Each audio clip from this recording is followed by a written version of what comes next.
Chapter 569. Holy Light, do you see that evil? They're so strong. Why did they collapse just like that?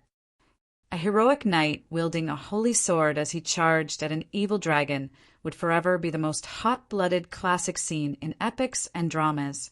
But if the situation developed to the point where fully armed adults were bullying animals, I would be rendered speechless. You're dragons. You're powerful lizards that can fly and breathe fire. How can you be so weak? No matter which branch of dragons they were, they all had thick skin and thick flesh. I had originally intended to first use the long-range firepower of the fortress to grind them down a little before personally joining the fray to put on a good show of fighting against dragons. This would also increase my reputation with the dwarves, so that it would be easier to exchange for some equipment later. Just one round of anti-air firepower and you're already heavily injured. I only swung my sword twice and all of you collapsed. Are you really dragons? Even though the black dragons were suddenly ambushed when they peeked out from the clouds, and even though the first wave of attacks was aimed at their vitals under my guidance, these 3 black dragons collapsed far too quickly.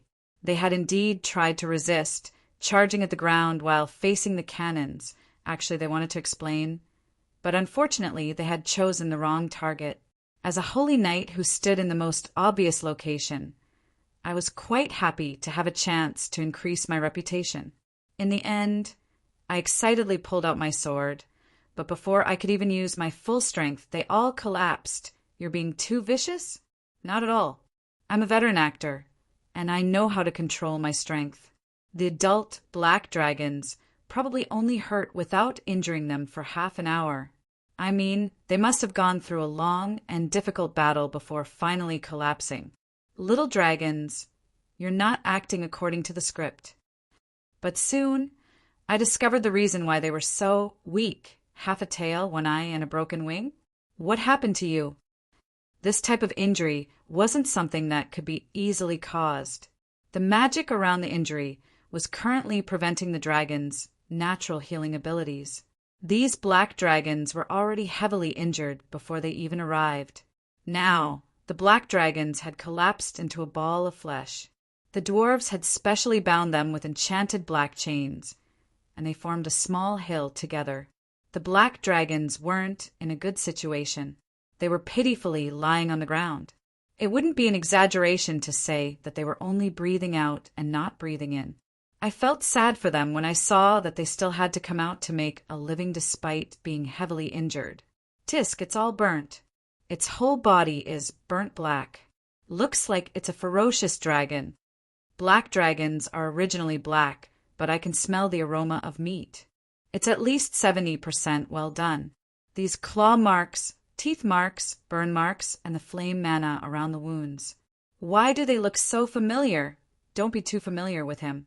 Being able to turn a black dragon with an astonishing innate magic resistance into barbecued meat, an immemorial red dragon must be a master of wind and fire. At this point, I had a vague guess. However, the aroma of roasted meat assaulted my nostrils. Don't mention it. Smelling this roasted meat reminds me of the black dragon tail feast from 2 days ago. I feel like vomiting. Actually, I'm not picky. Dragon meat contains high magic power and is very nourishing. Anyway, it's the same for slimes. Finally, the black dragons couldn't take it anymore that their opponents were discussing the taste of dragon meat in front of them. Miss Cat, black dragon meat is poisonous. You can't eat it. The pitiful prey was explaining to the hunter that their meat was poisonous. This was an incredibly comical scene. Forget it. I shouldn't hit the unlucky ones while they're down. Talking about such a sad topic, these black dragon beauties were looking at me with sad and hurt expressions, making me feel like I couldn't take it anymore.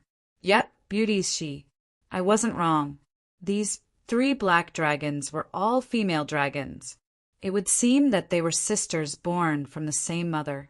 Perhaps outsiders wouldn't be able to tell the age and gender of dragons, but I had fought with dragons for half my life, so I could easily tell the strength of a dragon's bloodline through their magical senses.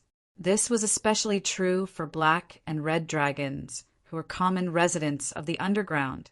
I really didn't have the habit of dissecting dragons. Those rumors about me being a midnight dragon slayer master were nothing more than rumors meant to slander me. What? Why couldn't I tell dragons apart from their appearances? I was overthinking things. Humans and chimpanzees were still relatively new. Was there anyone who could tell a chimpanzee's appearance and gender from their appearances? Compared to Hakez, who was already more than 200 years old. These young black dragons had probably just left their nests and obtained the freedom to hunt on their own. Their mana was pitifully low. If Hakez was an adult who had learned how to use some of his species' natural talents and magic, these young dragons would probably still be hot-blooded teenagers who only fought on their own. However, young dragons had their own advantages. They were small, so their reactions were naturally fast. Plus, they had sharp fangs, claws, and dragon breath, which meant that they were quite strong in melee combat. Still, they were injured to such an extent, and they even actively fought against a high-level holy knight. It was obvious that they were suicidal. When I asked them why they were here, they didn't answer. They only kept saying things that had nothing to do with them. It was obvious that they were nothing more than lackeys who couldn't make decisions for themselves. Even if they didn't say anything, I could guess what their goal was. But since they had already been defeated and captured, saying that they were here to help would be no different from finding an excuse to surrender without any backbone. Save me, boss. There's someone even more vicious outside. Just as I thought of Hakez, I heard his scream in midair. When I looked up, I saw a black dragon in its prime fleeing at high speed. Behind it, there was a red cloud floating in the air that seemed rather familiar. Isn't that Little Red?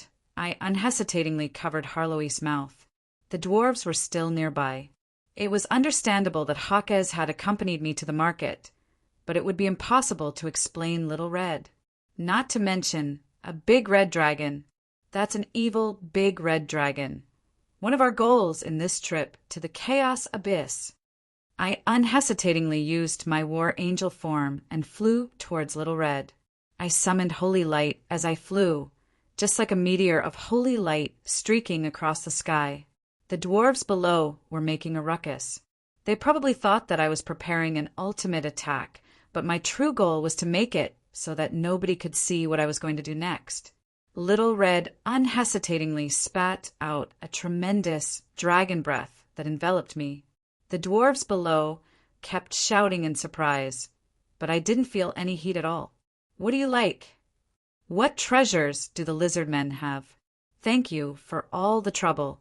Our simultaneous words made us feel a little helpless. Where did these bandits come from that had such great teamwork? This time, 2 bandits had reached into the same pocket? The lizard men have a mystical item that's related to the dragon bloodline. It's capable of summoning and enslaving high-level dragons. I suspect that it's a god equipment, or at the very least a semi-god equipment. If I like it, it's mine. The dwarves have accumulated quite a lot of ores. I can use them to make a sword. There's also a stable teleportation portal to the lower planes in the fortress. We speedily discussed our goals and harvests.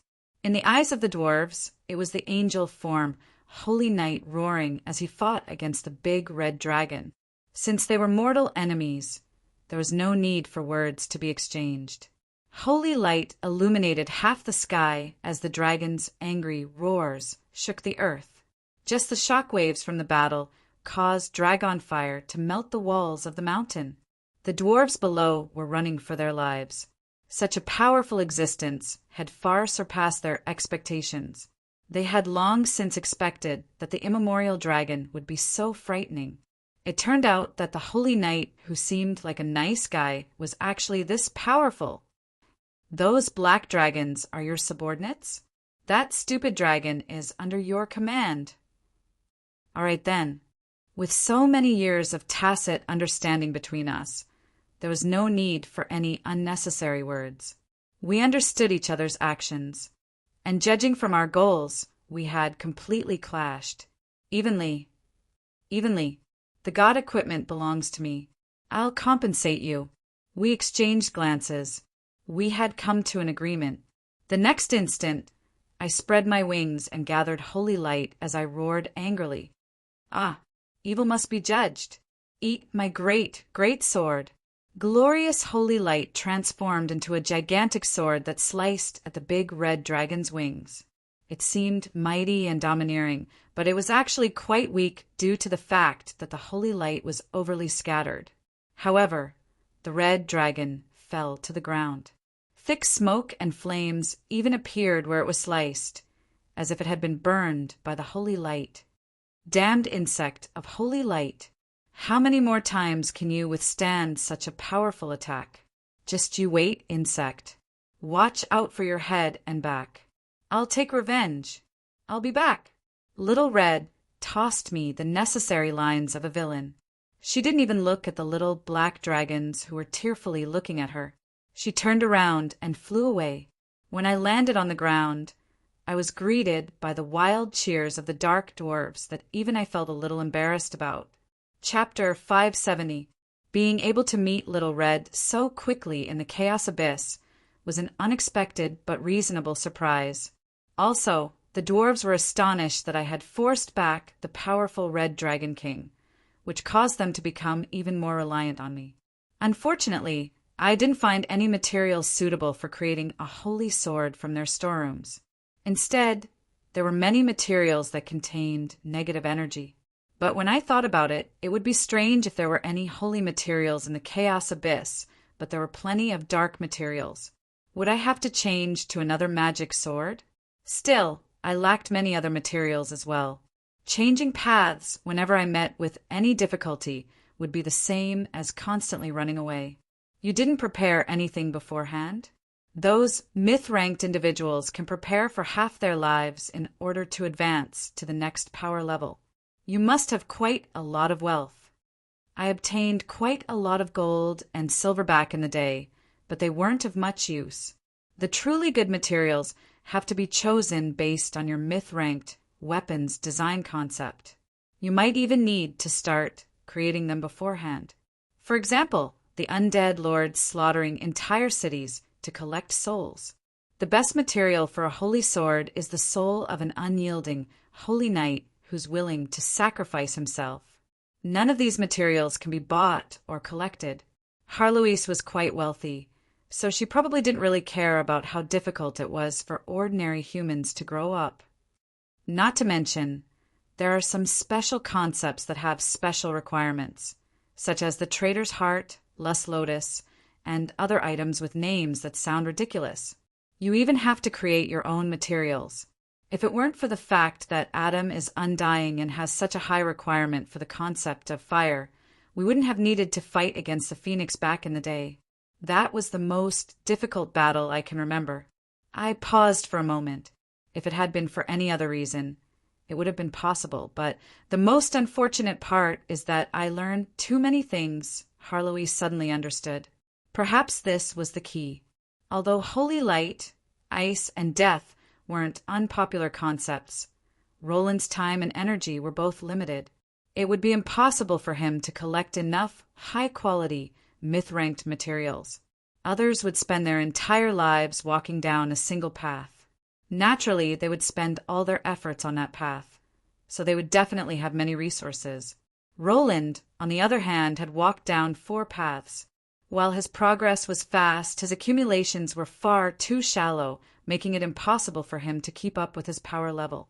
Now he finally reached a bottleneck. How did you manage to solve it back in the day? Me? The greatest advantage of necromancers was that as long as they wanted corpses, they wouldn't lack materials. The 7 original sins are my myth-ranked weapons. My soul's original desires are the concepts themselves. They're the clones of my soul, and they're connected to each other to continuously grow. Although this can be considered a shortcut, I did indeed rely on this to reach semi-god rank. The weapon in myth-ranked weapons was the concept of offensive equipment. It didn't necessarily need to be a weapon. A spell that was infused with a powerful concept was also a myth-ranked weapon. Naturally, a complete soul world that was infused with a concept would also count. Heloise fell silent. She had also figured out the reason. Undead lords? Just go and kill them. There were some things that didn't need to be said too clearly. The 7 original sins as weapons were made from countless souls and corpses. Equivalent exchange was also a truth in undead magic. The deeper the souls, the more outstanding the material. But unless I was willing to create an even larger undead calamity and personally create countless vengeful souls, I would still lack materials. From a certain standpoint, those demon kings who would randomly jump out to destroy the world in stories now had at least some normal motives. I was the most satisfied with the design concept of my death magic sword. The theoretical power that I calculated on paper was inconceivably great. However, I lacked so many materials that I didn't even want to talk about it. My understanding of ice magic was the most shallow. I didn't even have a clear design concept for my ice magic sword. I figured that I would have to take an unorthodox path in the end and lean more towards practicality. I was the one who had created the path of law, and I had quite a deep understanding of it. But it was precisely because I had a deep understanding that it was even more important. I intended to make law the core of my power system, as well as make up for what I lacked. As for the materials, I would need to go to Sulphur Mountain City and Hades to find them. Although I had already gotten rid of the relevant authorities, it would still take quite some time. On the other hand, the design concept of my Sword of Holy Light was quite clear. No matter if it was in terms of theory or the materials that I lacked, it was the most complete of all. The Sword of Holy Light isn't a purely offensive magic sword. If it's designed as a purely offensive magic sword, that would be a waste of Holy Light support, healing, protection, and purification abilities. That's why I intend to make it into a magic sword with multiple abilities. Then, what are the requirements for the materials? As the foundational materials, the more holy materials, the better. However, there are 2 core areas in my design that require some special materials. I thought about the design concept again before I finally said it out loud. The light of salvation has the ability to spread far and wide. If I can use it to constantly radiate the light of salvation like a lighthouse, I'll be able to greatly weaken all undead and demons within a certain area. In order to realize this design, I need a material that has the concept of spreading and spreading light. For example, the everlasting lamp, the eternal light crystal, and other trinkets. Such items existed in the mortal plane. However, their lack of offensive abilities also meant that they were lacking in practicality. They were all holy items of the god of holy light that were placed in churches as decorations. At most, they would give off light and heat to brainwash believers. That would be far too wasteful. This material's properties weren't particularly strong, but it was in line with my design concept. It was absolutely necessary, and that was how troublesome it was to create a myth-ranked weapon. You didn't need an especially powerful property or power. You just needed a property that was especially suitable for you. Luck was more important than anything else. To be honest, if it wasn't for the fact that I had a special comrade-in-arms relationship with the Holy Church, and that they were all staring at me, I would have already gone to their door and robbed them. If I really couldn't find a suitable material for the light of salvation, a masked bandit was also an option. I was saying this out loud because I hoped that the experienced and knowledgeable Harloise would be able to give me a reference. However, after several seconds, Harloise shook her head regretfully as she had a contemplative expression. She didn't have any memories of such a god equipment or treasure. I sighed. Although this was to be expected, it was still rather regrettable.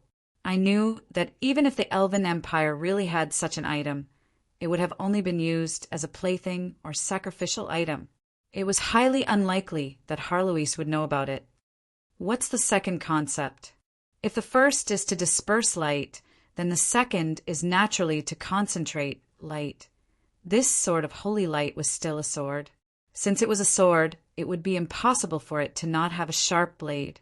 It would obviously be foolish to waste holy light's powerful attack power against the undead and demons. Pure and highly concentrated holy light that could be condensed into physical holy light was the other half of my holy light blade. Concentrate and disperse, converge and radiate. Are these two completely opposite concepts? But they both belong to the category of light, so it should be possible to combine them. It's an excellent idea. It also has the ability to weaken enemies in a large area and attack enemies. It's quite practical as well. Harlois confirmed my design concept. I was becoming more and more confident. However, we still didn't know what materials we needed. Not only that, this sword of holy light was the most complete out of all my magic swords. I didn't have any confidence at all when I thought about how this sword of holy light might need to search for the most ancient demon. It would seem that I'll have to rob the Holy Church when I return to the surface.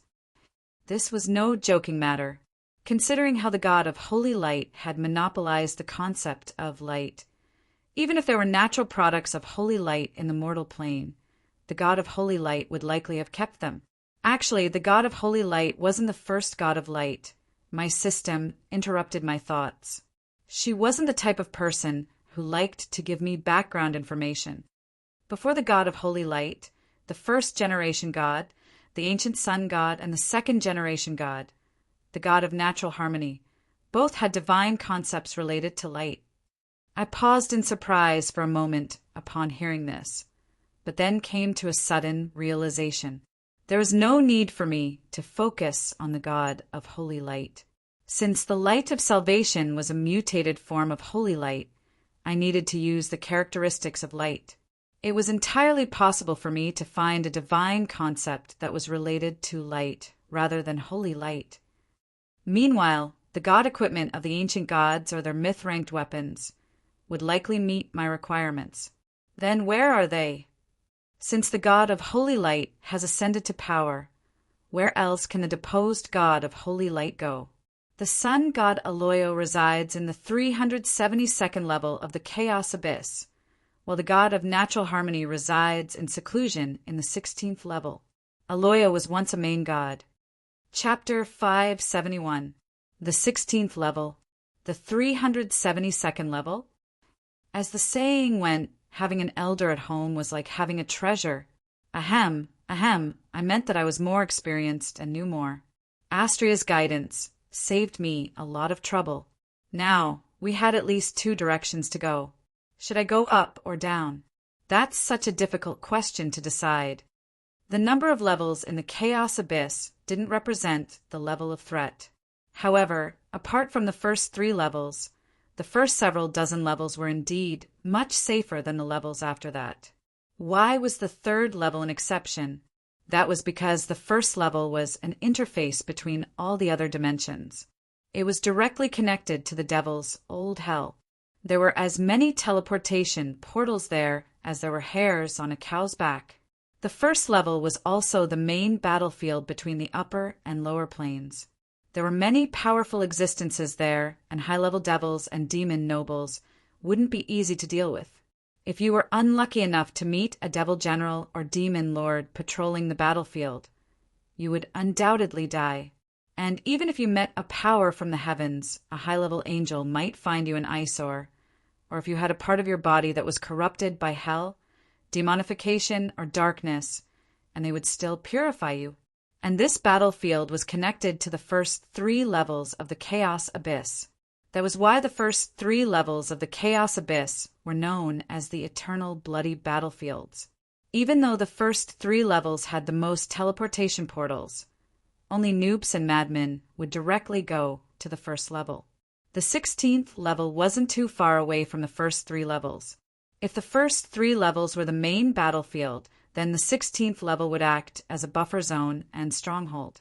It wouldn't be difficult for powerful existences to teleport to the rear, and I would still be able to see Chaos Abyss creatures fighting against creatures from the upper planes.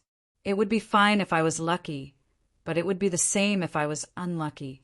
In my current state, I was most afraid of meeting Order main gods rather than demon lords. If the Chaos main gods didn't like me, they would kill me. And if I met a higher-up from the Holy Light faction, It was likely that news would spread and several main gods would come to the chaos abyss to hunt me down. This was no longer the mortal plane where I could only use my incarnations.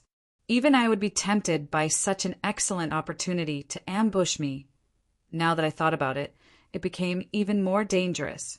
There were spies from all sides in the first few dozen levels. I couldn't even remember how many powerful existences I had offended. There were Order main gods, Chaos main gods, and even neutral main gods. It was highly likely that a few powerful main gods would bring a large group of powerful gods to hunt me down. There weren't any particularly famous dimensional levels in the Chaos Abyss. The less famous dimensional levels were either relatively safe, dangerous to the point that no one would be able to leave, or that no one would be able to survive after encountering danger. For this, it would be enough to collect the relevant information. Then, it would seem that only the Chaos faction would need to be on guard against when entering the Chaos Abyss. Moreover, Sun God Aloyo used to be a main god, and a main god was a great figure in the past. Even if he was no longer a main god, he would definitely have good stuff in his hands. And a god who was no longer a main god meant that he was at the lowest point of his life. Aloyo wasn't kicked out of power. He still has the divine title of the God of War, and he was very good at fighting back in the day. You'd better not try to fight him head-on, or he'll teach you a lesson. Is he the god of faith, or the primordial god? Both. All right then. I unhesitatingly gave up on trying to fight him head-on. I had never heard of Aloyo before, but considering that his divine concepts included sun and light, it would only be natural that all traces of Aloyo in the mortal world had been erased since the god of holy light had ascended to power. Humans were born with a natural tendency to worship light, sun, and fire. When this worship transformed into faith, it was easy to imagine just how powerful Aloyo was back in the day. Now that the god of holy light was the only incarnation of light, how could he possibly allow a second god of holy light to exist? From a certain standpoint, the internal competition among the Order gods was even crueler than the Chaos evil gods. The Chaos evil gods were free to roam without anyone's control. If they did well, they would be rewarded by the Chaos Abyss. If they didn't, they would be left to their own devices. Meanwhile, every Order god had incredibly tight internal connections. This was just like how a tightly organized company would have a chairman, a secretary, and employees. Every position would have its own benefits. If you became a god, you would receive divine concepts, the power of faith, a divine kingdom, an angel army, and many more benefits. But if you became a god, you would naturally lose everything. The reason why the Order god of holy light was cruel was because no one could forever stand at the peak. If some people rose, others would naturally fall. The Holy War, the decline of the guardian species, the change in belief, the divine wars, and so on. The Order true gods changed over and over again. After a true god of pure faith lost their divine seat, their remaining divine power would no longer be able to maintain their existence. The more powerful their belief, the more intense the backlash would be if they lost their believers. They would either have to be ruthless enough to give up everything and start over again, or they would fall into an eternal slumber. Very few gods would be able to wake up from this eternal slumber. If they wanted to start over again, they would likely have to start from the cycle of reincarnation. As for the original gods who had relied on their own power to ascend to power, they would also be greatly weakened after losing their divine concepts. However, they had a strong foundation, and it was still possible for them to survive after losing their divine concepts. Not only that, they still had the knowledge and accumulations needed to return to the peak.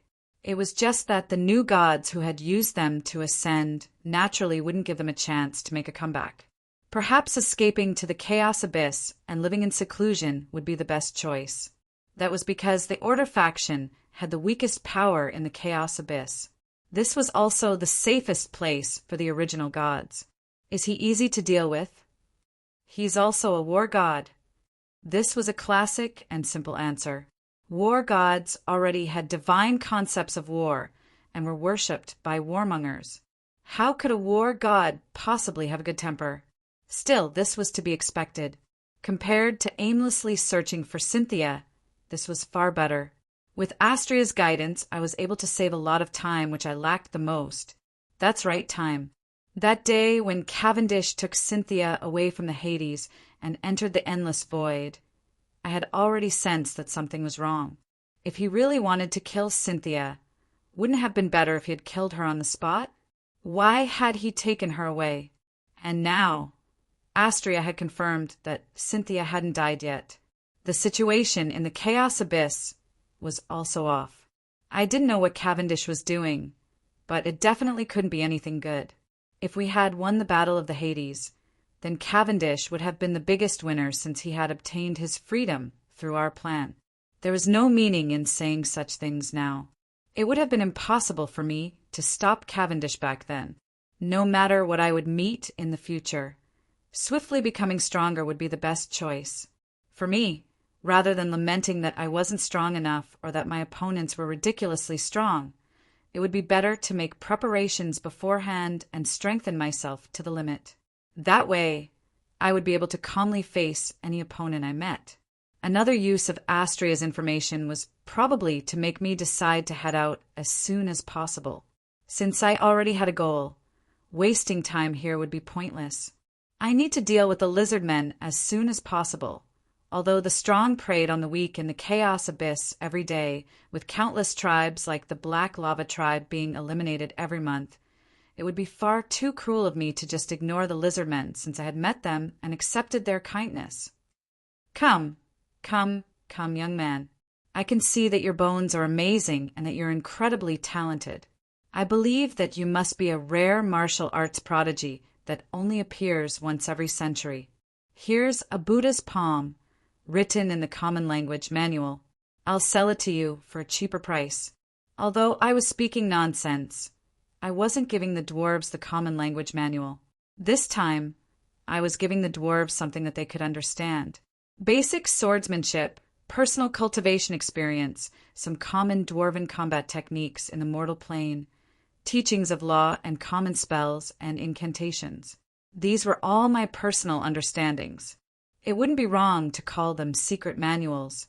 At the very least, these were things that the dwarves needed. If the dwarves could survive this calamity, perhaps they would have a place in the Chaos Abyss. But it would be better to forget about challenging a demon lord with just this. Since I saw something I liked, I might as well help it out. As for the lizard men, rather than trying to convince Little Red to give up on the lizard men and leave, it'll be easier to help her obtain the lizard men first. After all, once I deal with the lizard men, the dwarves won't be able to escape, nor will they dare to renege on their debt. Let's go. You guys, don't even think about running away. I just happen to need some cannon fodder. It'll be troublesome to keep you here. The black dragons still intended to play dead, so I decided to take all of them with me. I shall head out to challenge evil. I vow not to return until evil is eradicated. Of course I wouldn't return. Why would I return if I couldn't defeat the dwarves and receive my reward? If I won, I would come back to receive my reward. If I lost, I would simply run away. I summoned holy light, made a pose, and showed off my background, and the dwarves were all so grateful. Right, help me prepare lunch and dinner for 3 days. I'll pack them up and take them with me. I've had enough of the stinky meat of magical beasts. What are you looking at? Doesn't justice need to eat? I then turned around and ordered my heroic chef. That guy actually brought a pot and a ladle with him, intending to follow me into battle. Chapter 572. For Ein Mises, life in the Chaos Abyss was actually quite good.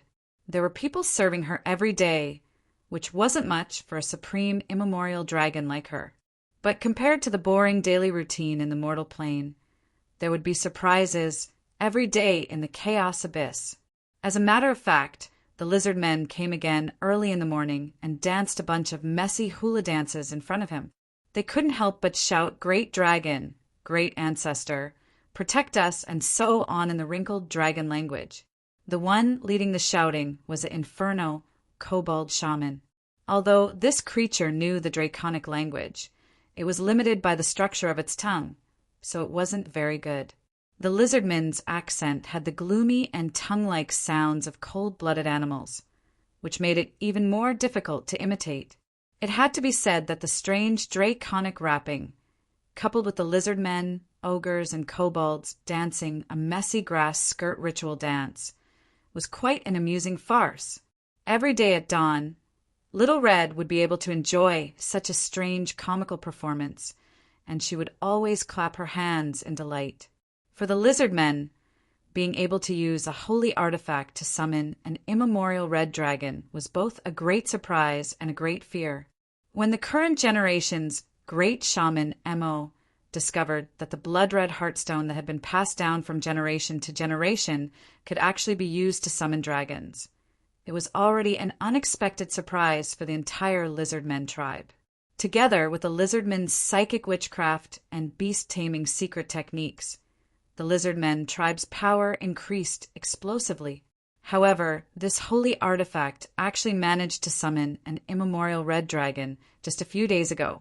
This was a great surprise to the lizardmen, to the point where they couldn't take it anymore. Evil dragons all had large appetites. It was precisely because of their powerful predatory instincts that they were able to become demon lords. A single territory wouldn't be able to support more than one dragon, even if it was a male and a female dragon. By the way, it was common for dragons to be stronger than male dragons. That was why it was quite normal for a male dragon to kick out a male dragon for the sake of mating. Cough! Since Dragon City was a gathering place for dragons, there would definitely be a large number of vassal species serving them. At the very least, the dragons wouldn't have to personally hunt for food. Even Little Red, who lived in Sulphur Mountain City, still had dozens of manticores and demon vultures under her command. The entire back mountain was her hunting ground. All right then, after saying so much, I just wanted to prove one thing. Little Red's appetite was truly frightening. So what if he ate a lamb for a meal? Others ate a cow in one mouthful. This time, Little Red wasn't a volunteer soldier who brought her own rations. She didn't have any intention of saving up for her employer. Since she had hired a dragon, she should at least make sure that she was full. It wasn't easy to hunt in the Chaos Abyss, but this evil dragon was very picky about its food. It didn't eat creatures that were too highly demonized in the Chaos Abyss, and it even had to cook food with spices and seasonings. No matter if it was a hunter or a chef, they all faced the most severe test. The pitiful lizardmen tribe was currently using the entire tribe's rations to feed this terrifying dragon. It would have been fine if the Red Dragon Queen had only asked for food. However, the problem was that the Red Dragon Queen had even higher requirements. She even asked for wine. Wine was considered a luxury in the Chaos Abyss. However, a single barrel of strong wine that could last 10 dwarves for a week would only take a single sip for the Red Dragon Queen. Not only that, this Red Dragon Queen's alcohol tolerance was ridiculously high. Whenever someone treated her to a meal, she would ask for more than 100 barrels of wine. In the morning, she would drink several dozen barrels of wine. In a way, it could be said that Mises was living even more freely than in the mortal plane now that the alcohol restriction had been lifted. It was just that the Lizardmen tribe had to suffer. The Blood Spear Lizardmen leader, Grey Blade, did some careful calculations. If the Red Dragon Queen really had a falling out with her, considering how powerful the Red Dragon Queen was when she fought against that powerful Holy Knight, not even his entire tribe would be a match for her. The end result was that his entire tribe became the immemorial Red Dragon's subordinates. They worked hard to serve her. They hunted wild animals for her and purchased wine for her. They were even afraid that she would be bored to the point of looking for something to do. So they organized sacrificial ceremonies and dance performances for her to relieve her boredom. Why did the god equipment left behind by our ancestors summon such a powerful dragon? Weren't there only a few dragon beasts before? Even ordinary black dragons don't listen to this god equipment summon. Why did an immemorial red dragon come? It was a stone heart that was as large as a person. It was so lifelike that it seemed alive. However, it was covered in a layer of stone that looked like scales. 10 years ago, Grey Blade, who wasn't the tribe leader at the time, accidentally discovered the wondrous use of this god equipment. As long as he dripped a drop of blood on the stone, the heart would tremble slightly as if it was beating like a real heart. It would give off mystical vibrations that would attract nearby dragon beasts to listen to the god equipment's owner's commands. And so, Grey Blade, who had obtained the god equipment's golden finger, was continuously promoted. He became the CEO and married a beautiful, rich and beautiful woman. I mean, he killed the previous tribe leader, married the previous tribe leader's second wife, and became the new tribe leader. It would seem that the lizardmen's relationships were quite chaotic as well. But soon, Grey Blade discovered the limitations of this god equipment. While it was quite attractive to low-level dragon beasts, it would only give a slight favorable impression to higher-level dragon beasts. Any higher-level dragon beasts wouldn't be able to respond to the god equipment at all. In fact, it would be quite easy to cause a disaster for the lizard men. Fortunately, or perhaps unfortunately, no matter how much blood was poured on the heart, the dragons wouldn't even look at it. In fact, the blood would even make the dragons feel uncomfortable and have the effect of driving them away. And now, this god equipment actually summoned an immemorial red dragon and an incredibly friendly red dragon queen at that. This was the same as casually spending $2 to win a grand prize of 30 million. Happiness came so quickly that it was almost unbelievable. I am the tribe leader chosen by the heavens. I shall rule over this entire dimension. Back then, Grey Blade had been so high-spirited and ambitious. But now, Grey Blade was quite confused as he stood in front of the altar. Back then, he had been overjoyed when he saw Ein Mises and his ambition to rule over the entire dimension. Now he was filled with endless regret. It wasn't necessarily a good thing to summon such a strong fighter. Tribe leader, if we continue like this, our winter food, I got it. Let them continue purchasing it. If it's not enough, then go steal some more from the mushroom men. Right? Purchase some more magical meat. That dragon doesn't want to eat it, so we can keep it for winter. Tribe leader, we don't have enough alcohol again. Go buy some at the Audiobook market. Do we have any more soul coins in the storeroom? Tribe leader, the red dragon thinks that our dancing ogres are too ugly. She thinks that the old shaman's singing is terrible. Go to the Audiobook market and buy some pretty slaves. Elves are the best. The hunting team should go look for some as well. What are you all standing around for? Go look for some. Tribe leader, speak. Grey Blade was so angry that he was on the verge of exploding. But when he thought about the red dragon's sharp fingernails that were even larger than his own and the red dragon's terrible reputation, he could only endure it. The red dragon said that she wants to eat a barbecued death bull for lunch. Also, she thinks that it's too noisy and wants someone to sing her lullaby. Right? She thinks that living on the mountain is too simple and crude. She wants to know when her dragon cave will be finished. At this moment, Grey Blade really wanted to throw down his throne as the tribe leader. What was a death bull? It was a legend-ranked creature that would kill anyone it glared at. An immemorial red dragon could be considered a delicacy, but could lizard men hunt it? Dragon cave? An immemorial red dragon's dragon cave? Even selling off the blood spear tribe probably wouldn't be enough. Lullaby? That seemed possible. Grey Blade shook his head. It would be better if fewer people knew about this embarrassing matter. Gritting his teeth, he decided to get up and personally sing a lullaby to the red dragon. Tribe leader. What now? Can't you all make your own decisions? Finally, Grey Blade exploded. But then he noticed that the lizard man had a terrified expression as he pointed at something not far away. That super strong holy knight from the other day is coming. Chapter 573. I yawned as I looked at the hundreds of lizard men surrounding me. I couldn't even muster up the energy to do so. Little Red, your mom's calling you home for dinner. And so I propped myself up and shouted out some strange words.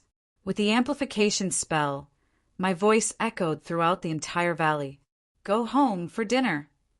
go home for dinner. Although it sounded ridiculous, I knew that Little Red could understand me. I directly called her by her nickname and called her home for dinner. I told her that I was tired of her and that she should hurry up and deal with her problems so that we could continue on our way. Damned holy night! You actually dare to humiliate us while we're in a weakened state. My servants, I need power. God equipment. Hurry, hurry, give me the god equipment of dragons. Not only did she understand me, she even took advantage of the opportunity to force the lizardmen to hand over the god equipment. An earth-shattering dragon roar reverberated throughout the world.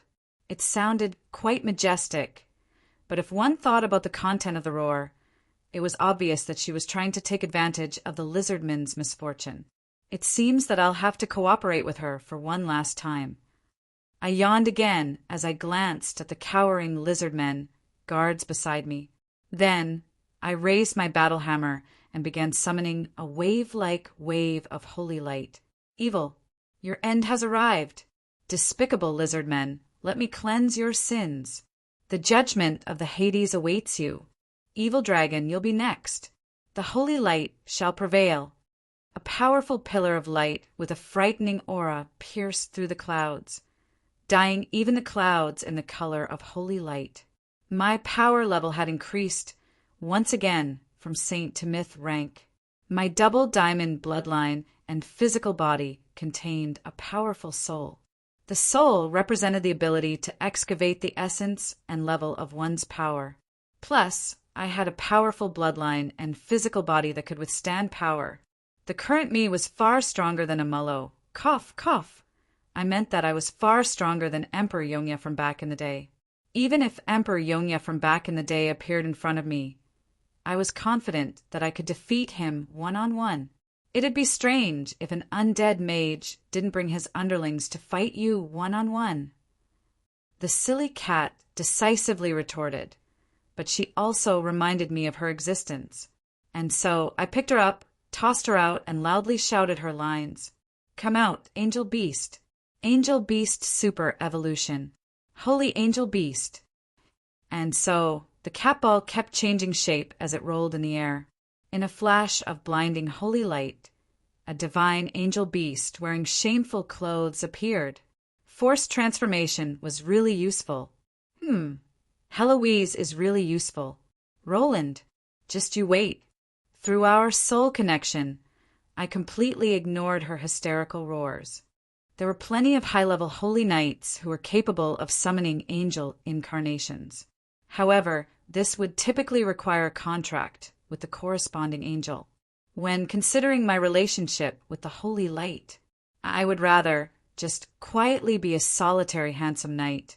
If you really wanted to be a holy angel beast, then I could just do it myself and transform into a holy angel beast. The angel beast's appearance was quite nice. It was a classic design with the angel beast as the template and the image of a female angel in my memory. It was quite pleasing to the eye. As for the extra fluffy cat ears, would anyone believe me if I said it wasn't my personal hobby? Glaring at me? Glaring at me? If you stare at me again, I'll turn you into a Tyrannosaurus mecha next time. Even though she angrily glared at me, Heloise still completed the task that I gave her. Well, it wouldn't be wrong to say that she completed it. After all, tossing her out to be a target for taunting didn't require any special abilities. Before the Holy Knight even attacked, the Holy Angel he summoned charged over first. When the residents of the Chaos Abyss recalled the legends of these terrifying creatures on the bloody battlefield, they were unable to maintain their calm and instinctively attacked. Arrows, witchcraft, and longswords. In that instant, Heloise received the warmest treatment from the residents of the Chaos Abyss. However, get out of my way. I never expected that Heloise would have such a heroic side to her. She directly ignored the Holy Angel Beast attacks and transformed into a meteor that flew horizontally. She left a trail of light in the air as she broke through countless obstacles as if she were a barbarian king. Don't be fooled by how I always treated her as a cute cat ball or something. Actually, Heloise was quite useful. Ever since Harloise was still a slime incarnation, her defensive abilities had already been astonishing. Slimes had powerful absorption abilities and were immune to physical damage. She was a magical pet designed to be used as a meat shield. And now that I had reached half myth rank, this meant that I had removed all of her restrictions. Harloise was now close to her peak strength. Last time, I took a look at her stamina stat. According to my system's calculations, her stamina stat had actually exceeded 50, far surpassing Little Red's. How frightening was this stat? Although she also had 0 talent in melee combat, it would be impossible to kill her without some skill. It would seem that I can develop even more new abilities for her in the future. Cat shield, cat helmet, cat straw doll, cat inflatable doll. Let me talk about the straw doll that borrowed arrows from the straw boat. I'm going to fight you to the death. The angel beast flew back and sent a group of people flying again. When it was only 1 foot away from me, I smiled and snapped my fingers. Meow. And then the furious and vengeful angel beast transformed into a cute pet cat that threw itself at its master. Meow, meow, meow. What did you do to me? Why can I only meow like a cat? Cough. I definitely didn't upgrade you while you were asleep. It seems that this ability is still working normally. Don't complain. You are now an epic ranked half undead. Who knows how much longer this magical pet contract can restrict you? This is just a necessary safety measure. Meow, meow, meow, meow, meow. Roland, you damned bachelor. Serves you right for being alone for the rest of your life. What? I don't understand cat language.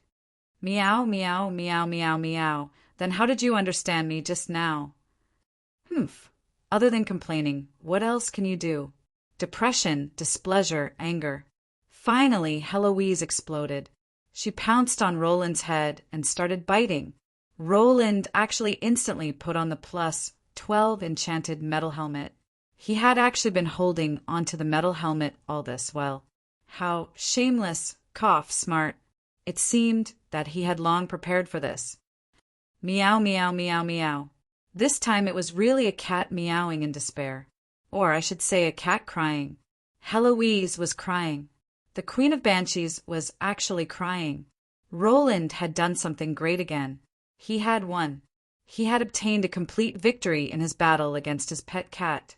He was currently riding on his pet cat and proudly showing off his victory. All around him were lizard men, who were astonished to see him. Don't be fooled by him. Have you forgotten about the magical pet contract? He can understand. Finally, even the system couldn't bear to watch this cat tease anymore. While Roland was still teasing his pet cat, 2 unfamiliar visitors arrived at the Serpent God's palace in the same dimension. Judging from how respectful the Serpent God's main body was, these 2 visitors were both incredibly important figures. Their arrival also meant that Roland's leisure time had come to an end. Roland missed the Devil Lord. I heard that there's news about him here. Chapter 574. Perhaps the world still didn't know about the Battle of the Hades, but it was so widespread and far-reaching that it was destined to be recorded in HE's history. The rise of a new third faction, the Order faction, was split, and the Chaos faction lost the will of Chaos and several Chaos main gods. Obviously, none of the factions were the winners. However, among all the losers, there was one faction that definitely suffered the greatest losses. That was the Devils. The most ancient Devil Lords had all defected. Half of the 9 Devil Lords had left, along with more than half of the immemorial devils. The devils that had survived for so many years were all elites and core members of the devil hierarchy. It would have been fine if only the foundational and core members had left, but the most ridiculous part was that the high-level combat strength had been greatly reduced. Originally, as the strongest faction in the lower planes, the devils were far less numerous than the demons. However, 3 of their 9 devil lords were main god-level existences, which made the other factions incredibly fearful of them.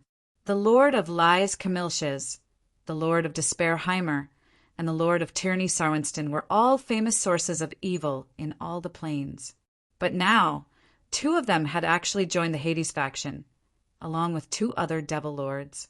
The entire devil faction now only had one main god-level devil lord, Sarwinston, and four lower-level devil lords. Saying that their overall strength had been halved would be a consolation. What did it mean for two of the three main gods to have left? Not to mention that Sarwinston and his faction were the weakest among the devil lords to begin with. It could be said that the high-level combat strength had instantly collapsed. And this was only the first wave.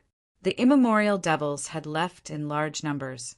Many well-organized organizations had lost their leaders and core members, becoming nothing more than empty shells. The devils' expertise in scheming and organization had been completely crippled.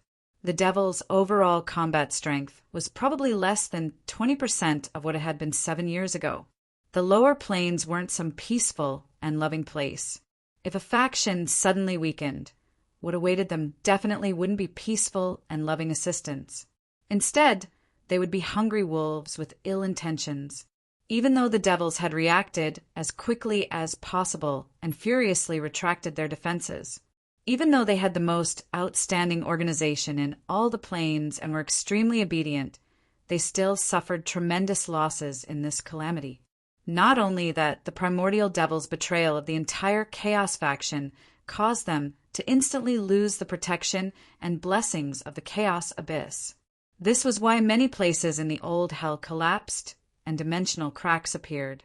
Some of the powerful devils that relied on the blessings of the Chaos Abyss to grow even lost power levels. Demons were not good people. When they realized that their partners had suddenly become so much weaker, several of the demon overgods were tempted. And so, a feast of slaughter began. The hosts were the demons and the chaos evil gods, and the guests they invited even included order battle gods.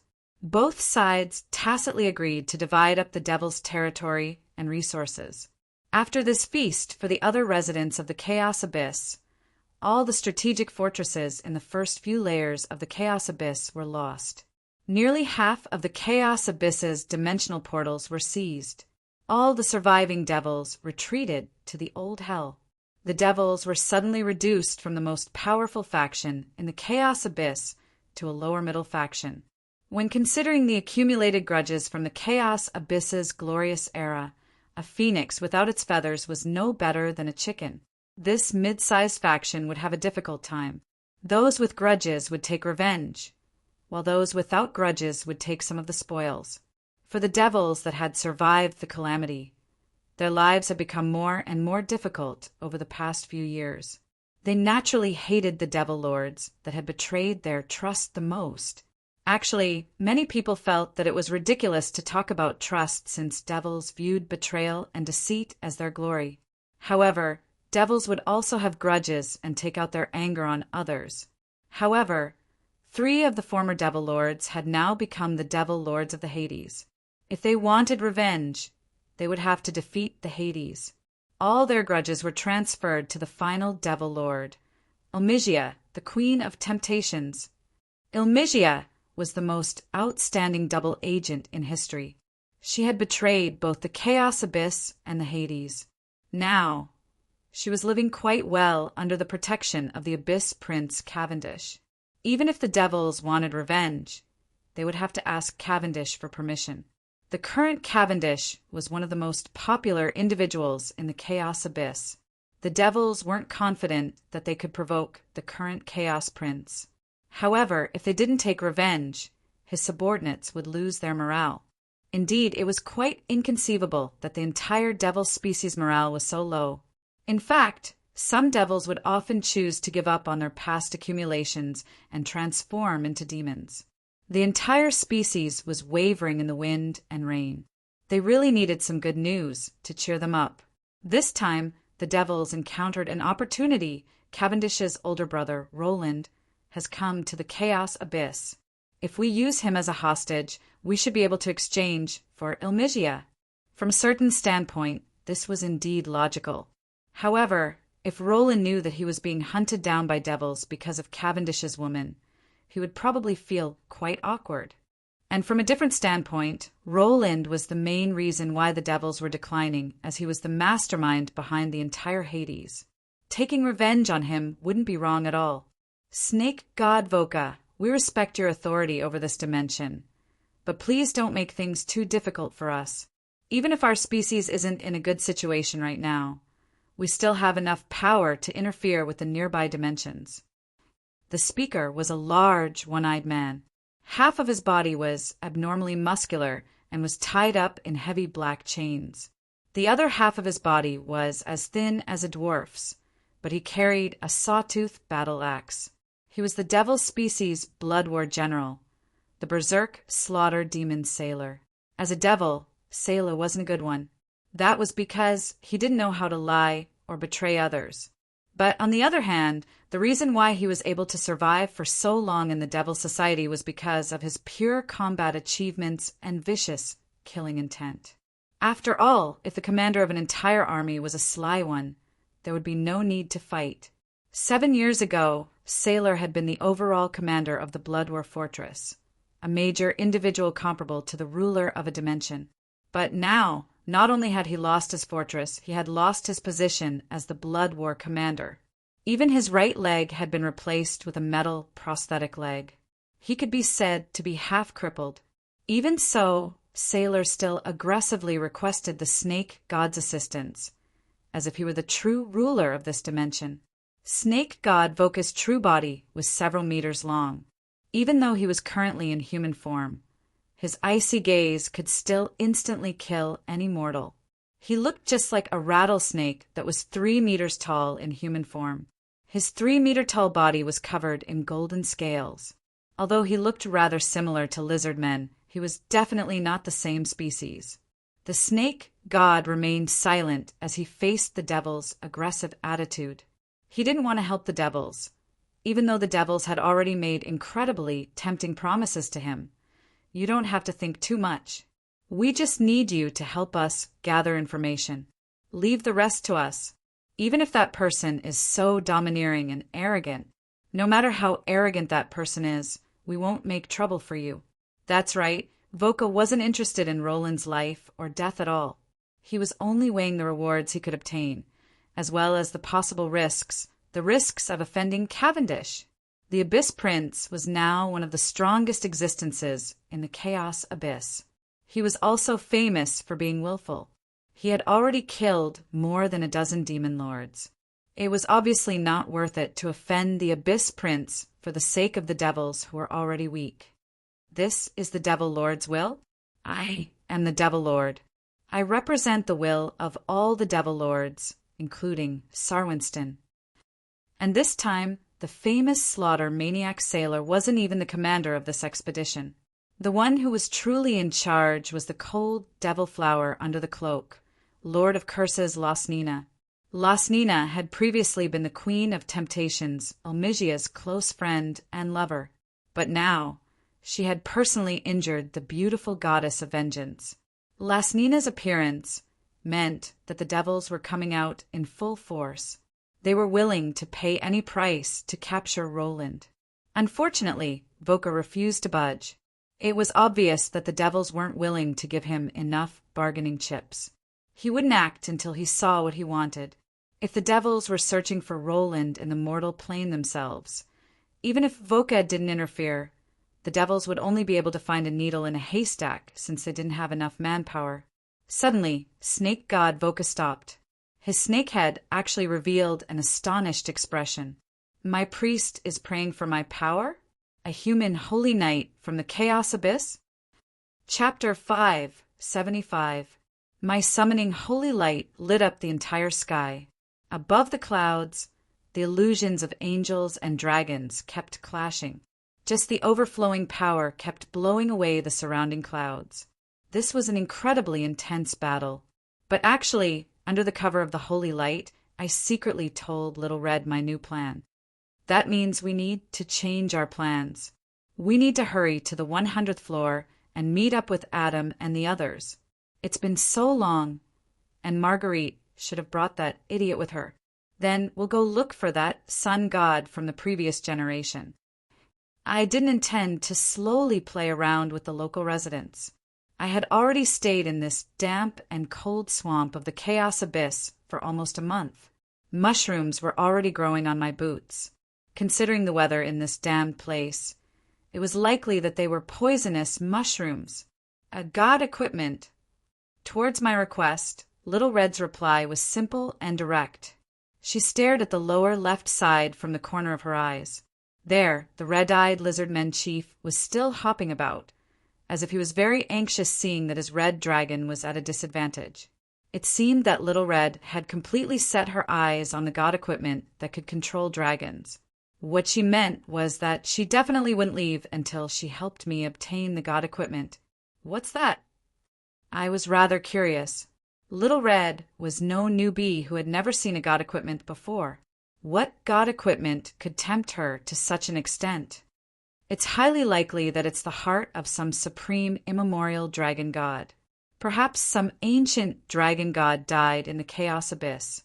That heart is quite suitable for me. It's likely that the heart contains that dragon god's knowledge and experience. I immediately came to a realization. Dragons were famous for their long lifespans, but they were also famous for their slow progress. Apart from wasting time, they could also cultivate on their own. Of course, they wouldn't let go of any opportunity to improve themselves. Dragons' growth process was slightly special. They were also capable of transforming their concepts into actual myth-ranked weapons.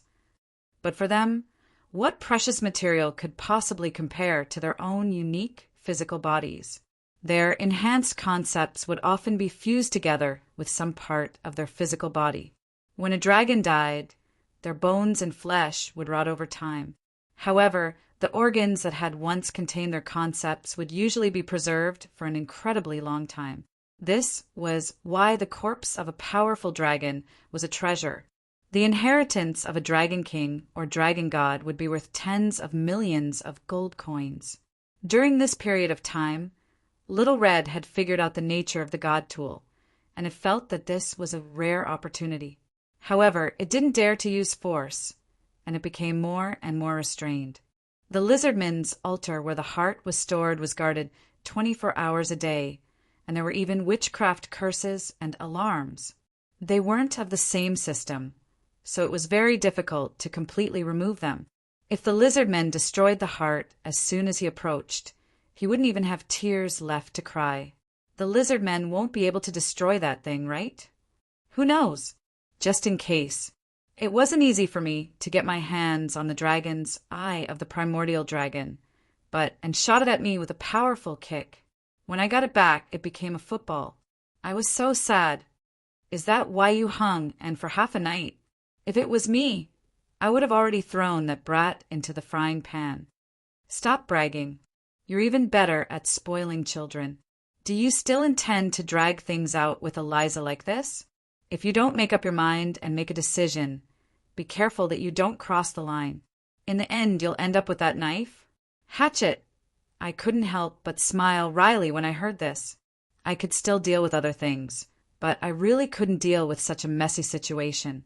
Fortunately, Eliza was still in the land of spring. I could drag things out a little longer and hope that she could understand me. Understand? She probably understood me long ago. She's just unwilling to let go. By the way, are you guys acting like this? Aren't we at war? Why are you talking about children's education? Even if you're acting, shouldn't you at least be a little more serious? Everyone be more serious. We're at war. Finally, I couldn't bear to watch any longer. That wasn't a typo, so why was it a hat? Ever since I finished teasing the cat, I had never pulled out its sharp teeth from my head. From afar, it looked like a cat-eared hat was on my head. However, it was actually so painful that I had to constantly cast holy light on my head. If this was an online game, not only would I suffer from the debuff of bleeding, I would also receive constant damage notifications of -1 and -1, and occasionally a green plus 167 would also pop up. I was fighting from afar in the sky because I had this flying guillotine on my head, so I probably wouldn't be able to be serious no matter what. And now, Harlowe's reminder indeed made me remember what I needed to do. I needed to quickly obtain Little Red's heart and then hurry up and leave this dimension. For some unknown reason, I kept feeling like I was being targeted by something. This was an instinctive, ominous feeling. A powerful individual's instincts could sometimes be a type of weapon. My premonitions of misfortune were also incredibly accurate. Is this your personal experience as a jinx?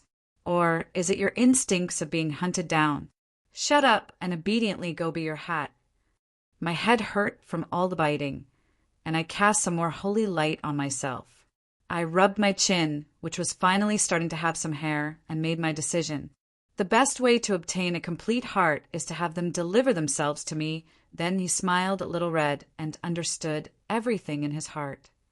Ah, damned holy night and god of holy light. They're actually forcefully descending into the chaos abyss. Right in front of the audience, a shadow giant projected by holy light on the clouds summoned a gigantic sword that viciously slashed at the dragon's body. The red dragon screamed in pain as blood gushed out like rain and directly fell down. The next moment, the holy light giant looked down below. A white light streaked through the sky and swiftly descended like a meteor. Tribe leader, asterisk boom, asterisk the lizardman screams, mixed with the sound of an explosion. When the smoke dissipated, a large crater appeared between the lizardmen leader's feet. The lizardmen leader had a terrified expression as he looked down. He had been just 1 meter away from being smashed into smithereens. The lizardmen leader's position, as well as all the beautiful lizardmen females, had all been taken advantage of by someone else. The lizardmen leader raised his head and saw that the holy knight with wings of light seemed to be glaring at him. It was as if a magical beast was inspecting its prey that had just escaped. The lizardmen leader's obvious killing intent seemed to be right next to him, even though he was so far away. He instantly felt a chill down his spine as he trembled all over. Hurry, give it to her. Give her that heart. The lizardmen leader had done his calculations. If he died right now, he would probably have nothing left. If he could help the red dragon defeat the holy knight, then even if the red dragon decided to turn against him, at least he would still be alive. Asterisk boom. Boom. Asterisk several more grenades of holy light descended and exploded everywhere. This time, it seemed to be an AoE attack. Hurry and give it to her. The lizard men anxiously roared as they moved on all fours. In just a short instant, the grayish-white heartstone was sent to where the red dragon had fallen. Of course, the holy knight wouldn't just watch as the lizard men succeeded. At this moment, 4 adult black dragons suddenly flew down from the clouds and spat out a lethal green breath at the holy knight. All right, they were putting on an act. Even the extras had appeared. As long as the lizard men lost their god equipment, the summoned dragons would naturally disperse, and their ambition to rule over the mortal plane would become nothing more than a bubble. And as long as I completed this mission, I would be able to find the dwarves who would no longer have to worry about me and leave this mortal plane. Hurry and give it to me. I'll be able to. Just as Little Red was about to obtain the god equipment that she had been dreaming of, 2 tall figures wearing capes appeared in the sky. You actually found it so easily. Perhaps even the assassins hadn't expected that they would be so lucky. Or perhaps I should say that Roland had such bad luck. Chapter 576. From the very start, we had been observing the demon priest who was currently praying to the snake god. He had been constantly summoning divine arts, but nobody took him seriously. That was because the chaos evil gods were fundamentally different from the order gods. The chaos evil gods were primordial gods that could advance on their own and didn't rely too much on the power of belief. But on the other hand, they also lacked a sense of responsibility towards their believers. That's right, a sense of responsibility. Although it sounded rather strange, there would often be some sort of contract or mysterious relationship between the gods and mortal believers. The order gods and their believers were just like a registered, formal company. The benefits and treatment were all clear, and the company's business, spirit, and rules were all clear. There was even room for improvement. If the priests did an excellent job, the company's performance would increase and the God company's power level would increase by another level. The believers and priests would also receive God's blessing, places to spread their religion, and authority in return. But if the company collapsed or the god died, all the employees would naturally lose their jobs. And in this aspect, the chaos evil gods who were no longer bound by order and rules were completely different.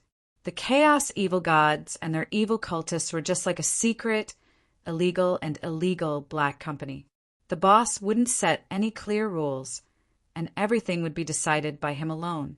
Meanwhile, the company's goal was to make the boss rich and improve himself. The employees were nothing more than tools with no guarantees. This highlighted the foundational difference between the chaos evil gods and the order gods. The order gods were like legal companies that competed in the market. Apart from very few situations, they had to compete legally according to the rules, competing on management and so on. But rather than having the chaos evil gods illegal companies operate, it would be better to directly rob them. Stealing a divine concept, divinity, and devouring a weak god would be more effective than the order gods' thousands of years of accumulation. That was why the chaos evil gods were far more aggressive than the order gods. In such a situation, the great majority of evil gods viewed their believers as useful tools, or more accurately, slaves that voluntarily offered sacrifices to them. As long as their goal was achieved, who would care about whether the tools were good or bad? Just look at Rose from back in the day. Not a single order god would allow their worshippers to kill each other, as that would reduce the total amount of faith in them. Yet, Rose only hoped for the strongest chess pieces. She would bestow divine favor upon murderers and slaughterers, and punish the weak and kind. She viewed the elven gods as her mortal enemies and prey. Therefore, believing in an evil god could make one rich overnight, as long as one was to the big boss's liking and was appreciated by the big boss. However, there was also a possibility that one would become a pawn in an evil god's scheme and die mysteriously. As far as I know, 99% of the cases where you become rich overnight, you've already stepped into the evil god's chess game and can't extricate yourself. Those old and cunning fellows will never make a losing deal. The infighting between them is extremely intense. Both sides are competitors but also prey. Perhaps the most pitiful of all would be the soul black contract. Even if you died, your soul would still have to report to the evil gods. At that time, the evil gods would determine whether you would be transformed into a god servant, devil, demon, or something like that, or directly converted into soul coins, snacks, or raw materials. In essence, the order gods and the chaos evil gods were all the same. They only pursued their own personal benefits. Who would care about the lives of mortals? It was just like how both sides chased after personal benefits. The only difference was that one side was a bit nicer and focused on long-term business, while the other side didn't have any restrictions or obstacles and dared to do anything. However, the risks were also high, and the benefits came and went quickly. As we travel through the abyss, we naturally have to deal with the evil gods of chaos. The snake god's information was no secret. He was the guardian god of snake demons, snake people, and lizard men. He was also the god of poison. His true form was probably a gigantic venomous snake from ancient times. His combat experience wasn't particularly outstanding, and his attack power was the weakest among all the evil gods. However, he had lived for a long time, and that was the strongest sign of all. The Chaos Abyss was no friendly place. I didn't want to provoke such an ancient artifact.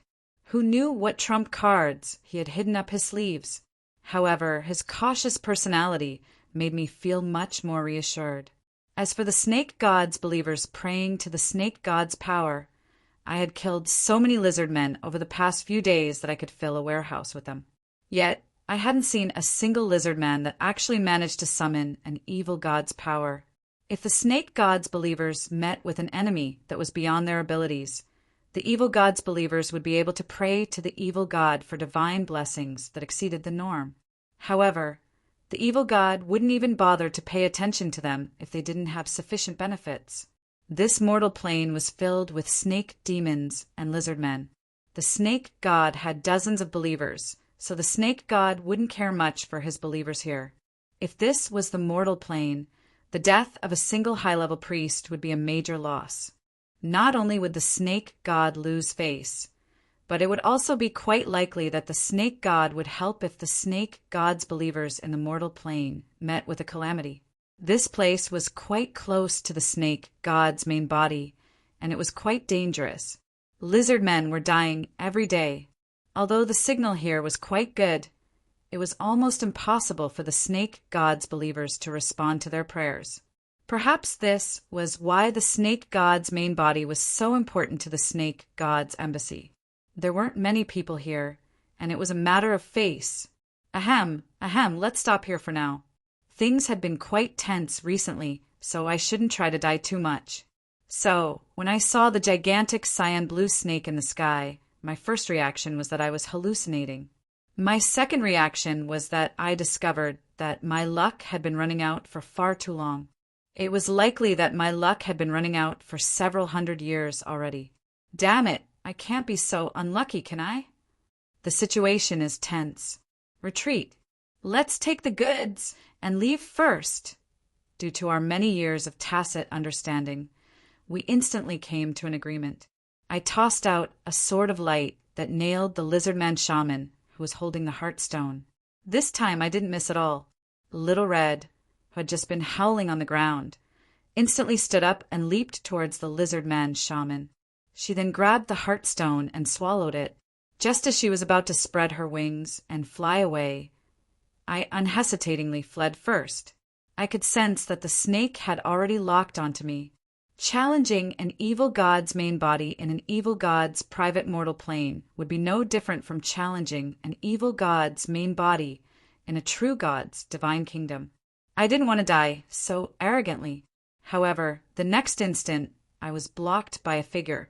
It was a female demon general who was more than 3 meters tall. Her black scale armor was covered in scars, and the chain sword she held in her right hand was also covered in blood. She viciously glared at me as if I was the person who had killed her father. If it wasn't for the scars on her face, she would definitely be considered a beauty. But right now, the viciousness and naked hatred in her eyes made me feel rather confused. Do we know each other? I don't remember offending you. Miss, what's your surname? Humph, it's your emotional debt again. Do you even remember the woman you offended? Harloise. Words made me feel rather guilty. When I really tried to compare my past memories with hers, I still didn't find anything. Ka-1-C. Every single word she squeezed out was filled with intense hatred. Her blood-red eyes were filled with nothing but hatred and regret. So it was all Cavendish's fault. What the hell was wrong with me? How did I get hit like this? Wait a moment. Although we look very similar, take a closer look. I'm a human, while Cavendish is a demon. Before I even finished speaking, countless red chains sealed off the sky. The female demon general unhesitatingly attacked while wielding her magic sword. Damn it, even this is related to me. She was already attacking me. What else could I do? Fight! I suddenly unsheathed my ice sword and blocked the formless chain magic sword. The enemy before me gave me a lot of pressure. She wouldn't be an opponent that I could easily deal with. Out of the corner of my eye, I noticed that the snake god didn't seem to intend on interfering. Little Red was also blocked by a deformed demon general. Judging from his strange appearance, he was probably the slaughter maniac demon sailor, the devil general from the first level of the Chaos Abyss. In that case, it was quite obvious who my opponent was when I combined this god equipment that reeked of blood and curses, as well as the countless wailing souls on top of it. Las Nina, the Lord of Curses. The next instant, the entire sky was ignited by holy light. This wasn't an act. It would be incredibly foolish to hold anything back in front of a devil lord. My holy light wings completely exploded, and the ice sword in my hand was replaced by a god equipment warhammer. The holy light I spat out transformed into a sun-like source of light. Holy light, this enemy is worth fighting. There was no need for a reason or an excuse. She was already an enemy to begin with. Since the Devil Lord was already right in front of her, she wouldn't be afraid of anyone if she wanted to fight. Chapter 577. Misfortune always descends from the heavens. I lowered my head and blinked. Even the corners of my eyes hurt from the wind caused by my sword. My opponent, this time, was indeed quite difficult to deal with. The magic sword Sastia, also known as the Snake Tail Whipper, was a god equipment, and its effects were right before my very eyes. I could hear the screams of ghosts and wolves. These were the screams of the vengeful spirits that died to this god equipment. This god equipment itself was a type of mental attack that targeted the soul. If you didn't have any defensive abilities in this area, or if you were distracted by it during an intense battle, then you would soon become one of these vengeful spirits. As the battle progressed, the sword would make snake-like sounds and distort, and these vengeful spirits would get closer and closer to your mind. The moment you revealed an opening, the moment you began listening to their past, would be the moment of your death. Yet this was only the most inconspicuous aspect of this god equipment of slaughter. Perhaps it should be said that far too many lives had died to this sword. Far too much hatred and resentment was wrapped around this sword, which was why it was cursed. Holy light, allow these pitiful souls to return to peace. The light of salvation materialized and fell on my head, turning into a crown of light. The holy light above his head began to radiate in all directions. It was redeeming the dead souls. This was the light of salvation from the Lord of Redemption. The wronged souls that were contaminated by it screamed and fled. They either dissipated on the spot and reincarnated, or forced back into the divine artifact. Lasnina seemed to notice that her ability was countered. The next instant, she changed her combat style. Her magic sword suddenly shook several times in a row and lengthened yet again. Then, all I could see was blood-red blades. Countless chains and blades were everywhere. Numerous black chains sealed off the entire sky. This magic sword was actually capable of creating a sword net that blocked off the entire sky. Holy light, cleanse this cursed magic sword. I loudly shouted for holy light as I threw my battle hammer, which viciously collided with the magic sword's extended blade. After this clash, it was Lasnina's turn to have an unpleasant expression. She could feel that her divine weapon, the demonic sword, was wailing and crying for help. It was actually being permanently weakened with every clash. This is holy light? Finally, Lasnina, who had attacked the moment they met, finally stopped. She spoke for the first time since she met me. However, the answer to her confusion was a spear of holy light that suddenly descended from the clouds and viciously exploded in front of her. Boom! Boom! The continuous explosions showed the powerful attack power. This was the pure holy light. I had missed my holy light spear earlier when I was chasing after Lasnina. However, I had actually thrown it in an arc with my mind control. Now that Lasnina had stopped, I commanded her to charge down from the clouds and suddenly explode in front of Lasnina. Lasnina was engulfed by a violent explosion that blew away the surrounding clouds. I wasn't an idiot who would explain my ability to her. While she was distracted, I would naturally hit her first. A fixed target was much easier to hit than a moving one. At this moment, just as Lasnina was wondering, is this holy light? Do you think I'll stop just because you say so? Where would I put my face then? Clang! Suddenly, the pain in my back reminded me that I wasn't the only one who knew how to play dirty tricks. This woman actually launched a sneak attack from behind. The chain sword of the snake's tail extended out from the clouds. Her demonic sword could actually be split up and could even attack automatically after being split up?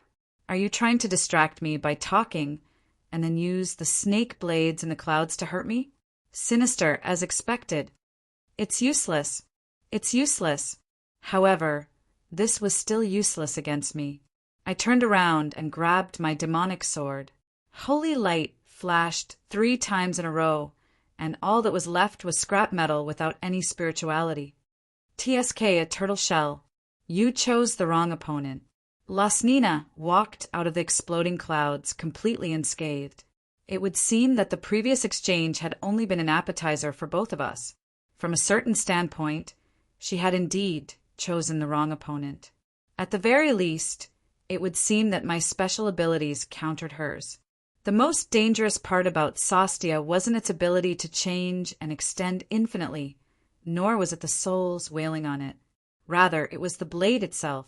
Sastia's blade seemed to have been corroded by blood, so it wasn't particularly sharp.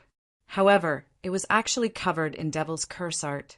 The bloodstains were actually magical runes created by souls. In the hands of the Lord of Curses, Sastia's demonic sword was especially dangerous. Any physical body touched by Sastia's sword would instantly suffer from aging, soul-sucking, dullness, misfortune, and more than 20 other powerful curses. Even a god would be forcefully corrupted by Sastia's sword. Yet this was all meaningless to me. Roland, if you're a man, then take off your turtle shell. A beautiful woman's angry rebuke would always be quite powerful. However, I only wanted to laugh at Lasnina's words. Your psychological methods are so bad that I'm wondering if you're a devil or not. You want me to take off my armor? Of course I can, but you should first throw down the sword.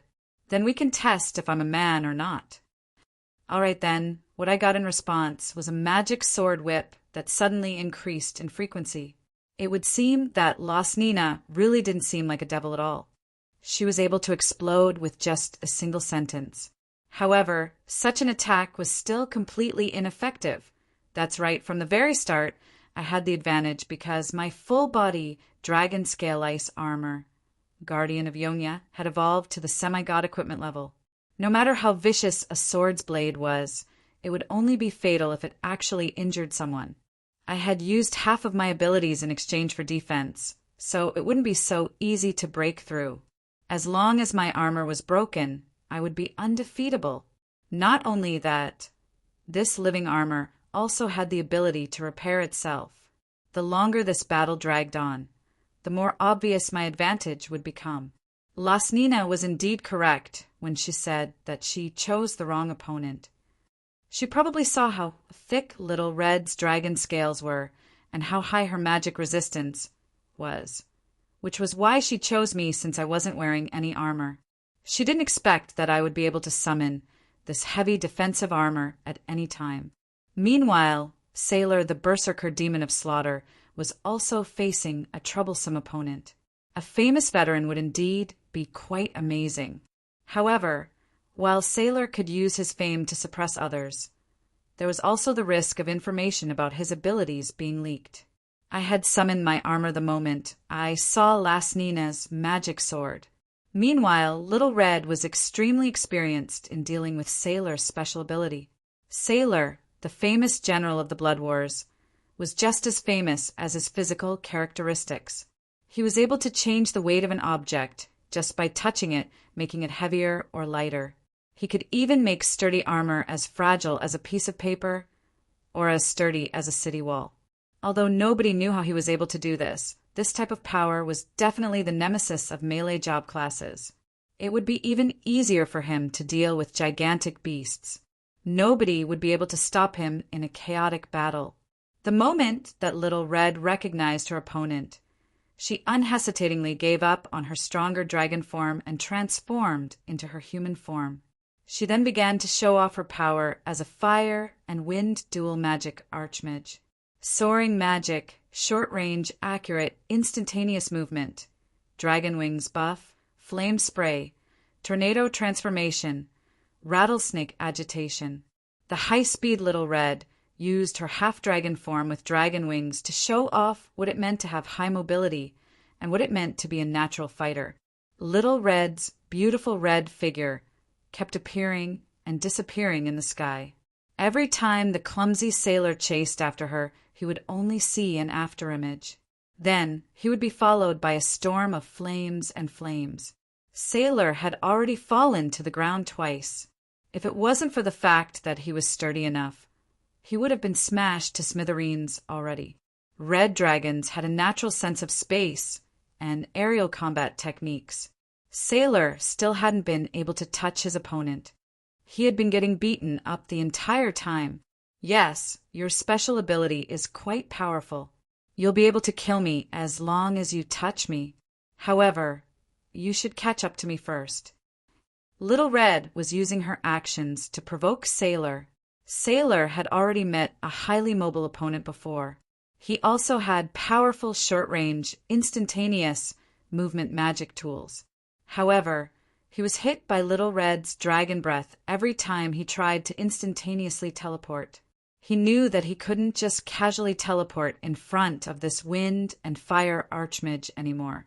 Little Red's draconic eyes locked onto all the dimensional cracks. Although Sailor was quite tanky, he was about to be cooked if this wind and fire archmage's flames continued to burn. Sailor tried to ask for help from the Lord of Curses, but discovered that the Lord of Curses was also in a stalemate. Now, the two devil lords regretted being so arrogant and caring about their reputation. Why didn't they just bring their entire devil army? I couldn't help but relax when I saw that Little Red still had the advantage. But just as I felt that we had a great advantage, Las Ninas suddenly tossed aside her magic sword. I'm bored, mortal. I'll let you see my true power. Why I'm called the Lord of Curses. Chapter 578. Throw away my sword? Did she really want me to take off my armor and discuss whether or not I was a man? As long as you didn't want to take responsibility, I would welcome that. Cough, cough. Things have been quite tense recently, so I should be more careful. Of course, Las Ninas wouldn't have thrown away her magic sword for the sake of peace. Her magic sword suddenly broke apart in midair into several hundred metal shards that spun in the air. Sword immortal? Floating cannons? That's ridiculous. Although Las Ninas was saying all sorts of things, she was actually on guard. Logically speaking, the attack power of the scattered shards should have decreased. Even if Las Ninas' attack method became more difficult to defend against, it would still be meaningless if she couldn't break through Las Ninas' defense. There wouldn't be any foundational difference. However, Las Ninas was a famous devil lord. How could she possibly only have such a simple trick? The next instant, something inconceivable occurred. All the shards actually shot back at Las Ninas' master. Las Ninas' sword shard stabbed into her flesh, causing blood to fly everywhere. Las Ninas was also stabbed into a bloody mess by her own magic sword. Countless blood-red runes instantly appeared on her physical body, just like the curse on her magic sword. Her physical body rapidly expanded, bringing with it an indescribable power. Curses are the evil intentions of the soul. Jealousy, hatred, anger, and guilt. Words are formless blades, and curses are bloody blades. All curses in the world are nothing but food for me. After completing her transformation, Las Ninas was much larger than before. Her entire body was covered in blood and magical runes. Countless blades were stabbed into her flesh as if they were made of chains. Her right hand now carried a sword that was more than 3 meters long. If one only looked at her physical appearance, she was still humanoid. However, her magic power was completely incomparable to before. An incorporeal shadow appeared behind her. This was the abyss of evil that was currently devouring countless souls. This was the home of venomous worms at the bottom of the abyss. I had never seen such impure magic power before. It was rotten, smelly, slow, and countless negative curses mixed together. The entire sky was dyed in all sorts of colors. Waves of evil began to spread, dyeing the suddenly falling rain black. Every drop of rain was filled with evil, sinful intent. It was as if ghosts were wailing inside. Endless evil and filth polluted the entire world, just like a stinky virus. Just looking at it would make me feel like I was being devoured. Arg! Ouch, ouch! When the lizard men below saw this scene, they couldn't take it anymore. Some of them knelt down and vomited, some of them wailed, and some of them instinctively tried to run away. However, there was no difference between the lizard men and the lizard men. As they ran, they turned into skeletons. Those who vomited their internal organs, and those who cried eventually ran dry of blood and tears. Those who reacted quickly blinded themselves and saved their lives for a short period of time. However, the demonic sound entered their ears and the stench entered their nostrils. The best outcome was that they would be crippled for life. The lizard man doctor, who had just used up his divine power, knelt on the ground and vomited. Apart from his bloody organs, he also vomited out black and grayish-white human-faced worms. That was the truth of the indescribable, cursed object. Curses were the foundational malice of the soul. As the strongest source of malice in the world, Lasnina was able to indiscriminately curse all life and pollute the entire world simply by revealing her true form. Is this the true form of the King of Curses? This is really ugly. Lasnina was the one who said this. She was now completely covered in blood. Yes, this appearance is so ugly. That's why everyone who's seen her before, there was no need for me to say anything else. Since she had already revealed her true form, she naturally wouldn't stop until she was dead. They all signed a confidentiality agreement with you? Actually, I know a few good plastic surgery hospitals. I casually made a lame joke, but I was actually smiling wryly in my heart. Just looking at the size of her magic power, she was at least 3 times stronger than before. Previously, she was only 1 level higher than me. Now, she was at the level of being able to completely crush me. I kept having an ominous feeling, since Lasnina had revealed her true form that even she believed to be incredibly ugly. I naturally had to take her down at all costs. As expected of that person's older brother. You're just as skilled at making people angry as him. The Devil Lord, who had undergone such a huge transformation, felt uncomfortable every second. She had no intentions of chatting. The next instant, her figure flashed as she attacked. Lasnina's shadow disappeared in the blink of an eye. I could only sense that she was constantly approaching. Even my soul vision couldn't lock onto her in time. So fast! Before I could even react, Lasnina's sword viciously slashed at my face. Even now, there were no spatial ripples at all. This wasn't teleportation. This was pure physical strength. Lasnina's sword furiously slashed at my body repeatedly. Direct attacks, side attacks, whipping attacks, piercing attacks, sweeping attacks, heavy attacks from the front, hammering attacks from the back of my head, piercing my eyes, piercing my ears, and hitting my groin. Every part of my body was being attacked. It was as if 8 giant snakes were furiously tearing at my physical body. Ahaha, let's see just how long your turtle shell can last. Lasnina was trying to forcefully break through the turtle shell, as well as test out the weaknesses of this armor. If this was an ordinary man-made armor, it would definitely have weak points such as connections or air vents. However, Lasnina's attempts were destined to be fruitless. The Guardian of the Night was a defensive armor created from the power of her bloodline. Every part of the armor was created simultaneously. How could it possibly have any obvious weaknesses? Holy light! I had just opened my mouth to say something when Lasnina's sword almost stabbed into my mouth. Lasnina's high-speed attacks were like an endless ocean, coming wave after wave. I had no chance to counterattack at all, and so I decided to close my eyes. Have you given up? Come on, counterattack, you coward! Lasnina's hysterical screams echoed in my ears as she suddenly punched me in the stomach. The penetrative power caused me to spit out blood. But even so, I still grit my teeth and closed my eyes. 1 attack, 2 attacks, 100 attacks, 1,000 attacks. Finally, my dragon armor began to crack.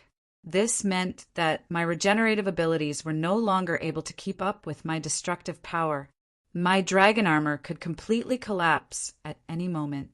Coward, just hide like a turtle and die. The berserk Lasnina was no longer able to control her emotions. She had tossed aside her original plans.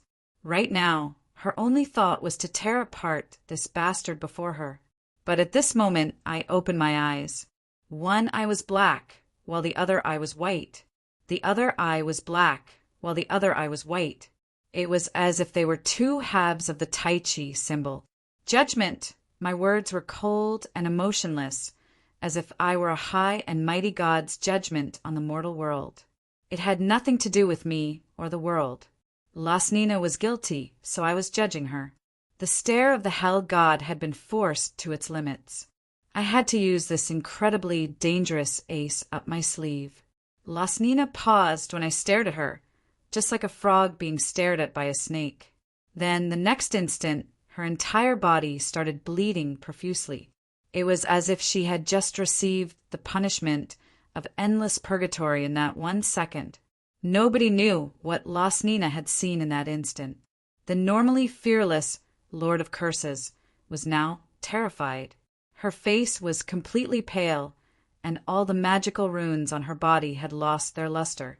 Her sweat and blood mixed together, and she didn't even have the time to stop her blood from spraying out. It was no wonder that she felt so uncomfortable. After the stare of the Hell God was created, the stare of the Hell God had improved by leaps and bounds. The stare of the Hell God was a judgment that originated from the soul. Every life had two sides. If there was good, then there would be evil. Even the most heartless individual would have a shred of conscience in their hearts. And the stare of the Hell God was a natural talent that allowed one to separate good from evil. Their conscience would transform into a judge that would judge the sins of an evil soul and punish them accordingly. It would be impossible for anyone to lie to themselves. It would be impossible to dodge an attack from oneself. The more sins one had committed in the past, the more sins one had committed in the past. The karmic attacks would be unavoidable, and there was no way to avoid them. Perhaps only an instant had passed in our eyes, but in Lasnina's senses, perhaps thousands of years had passed in purgatory. Sailor, let's go. The next instant, Sailor unhesitatingly ran away in panic. Sailor, who was at a disadvantage, also unhesitatingly retreated after seeing that even his master had been defeated. Extreme fatigue swept over me. I really wanted to sleep right away. Unfortunately, the gigantic existence above me hadn't attacked yet. I still needed to be on guard against it. Snake God Voka, you're not fighting and you're not retreating. Why are you doing this? Chapter 579. The cloth wrapped around his eyes, but the blood continued to seep down. His senses were completely sealed, but there was a world of black and white. Black was death, white was life, black was evil, white was good. However, I could sense that these were just colors that had been casually smeared by brush. The borders were blurry, and the colors were faintly fading away. It was as if I could easily change it with a single swipe of my hand, changing life and death, reversing good and evil. And then you'll die. You'll die because you asked for it. The silly cat's retorts were still as exasperating as ever. Still, she wasn't wrong. If I really changed the definition of life and death as I pleased, that would be no different from forcefully taking over the creator-goddess authority. I would likely self-destruct on the spot the very next second. The stare of the Hell God was far too dangerous, no matter if it was to my opponents or to myself. This wasn't an ability that mortals should be able to control.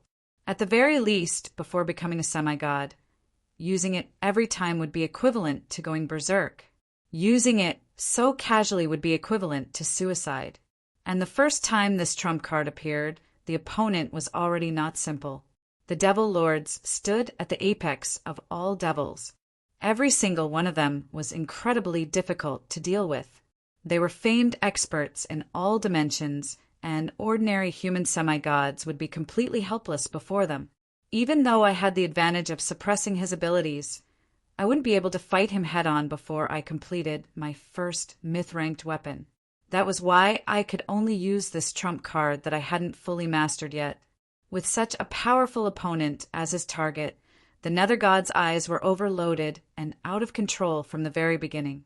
If the battle had continued for a while longer, his eyeballs would probably have exploded. Any type of supernatural interference would depend on the user's basic energy level. The absolute difference in magic power meant that it would be impossible for me to kill Lasnina just by relying on my species' natural talents. It would be impossible for an ox cart to pull a train. In the end, the ox cart would overload and become useless. Fortunately, Lasnina had been scared off like a bird startled by the mere twang of a bowstring.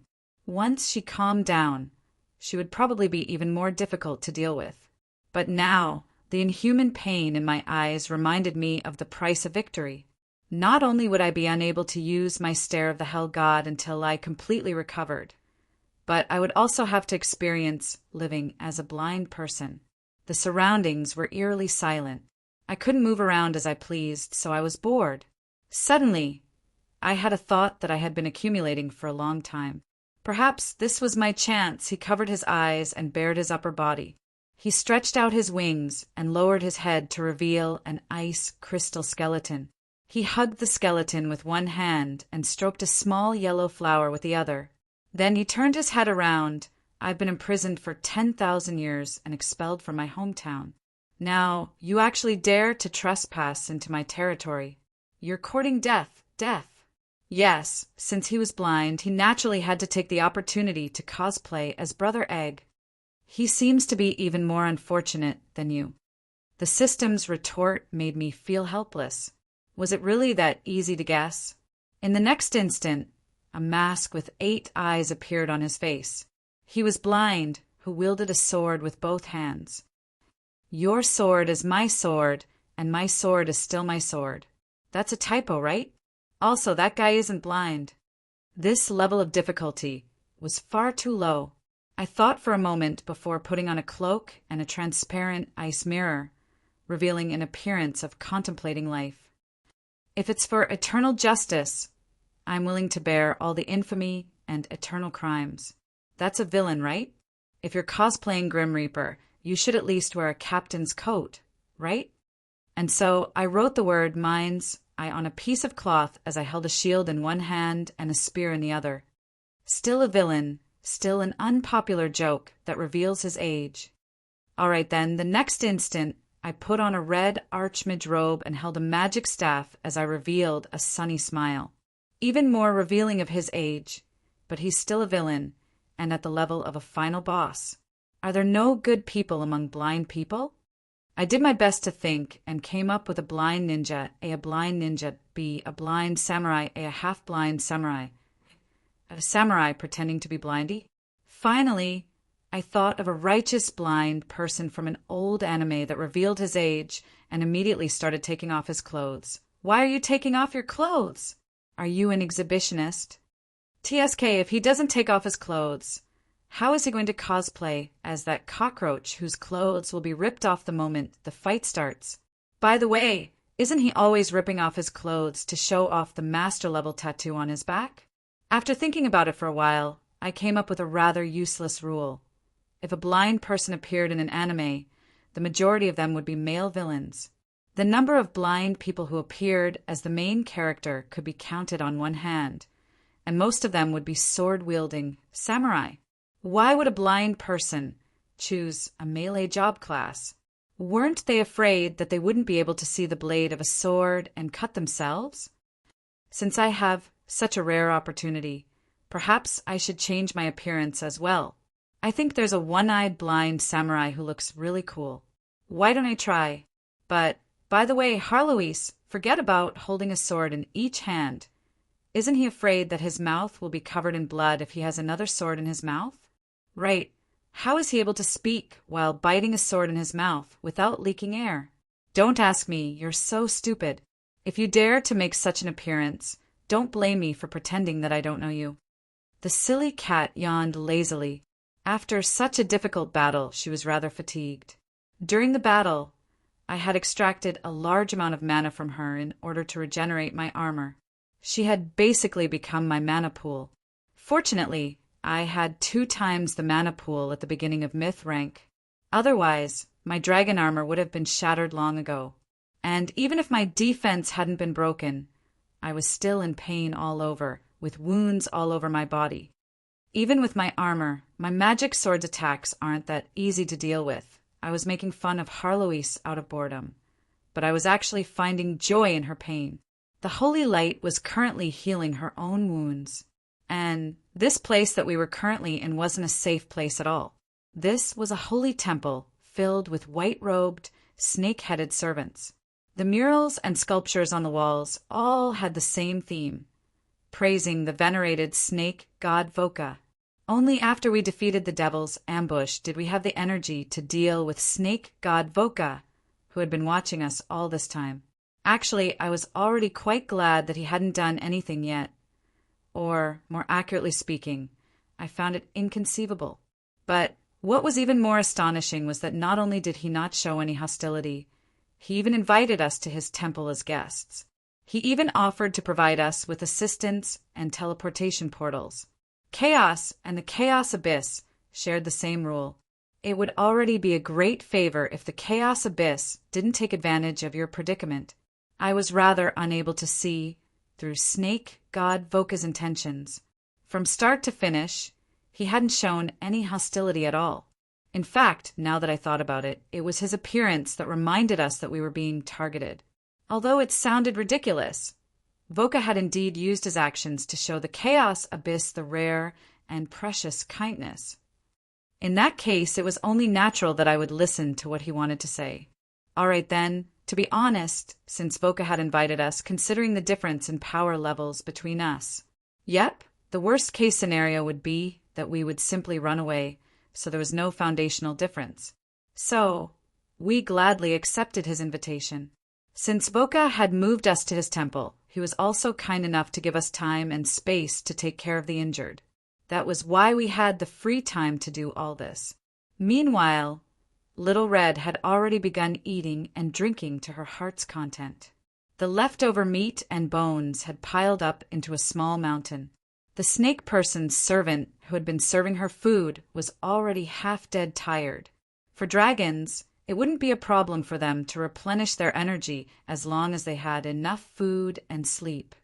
Although Little Red had always had the advantage in battle, she had actually used up a lot of energy when fighting against the Bloodward General. Not only did she have to use a fighting style that she wasn't skilled at, she also had to constantly be on high alert. She had been kiting quite elegantly, but she didn't have the killing power to end the battle.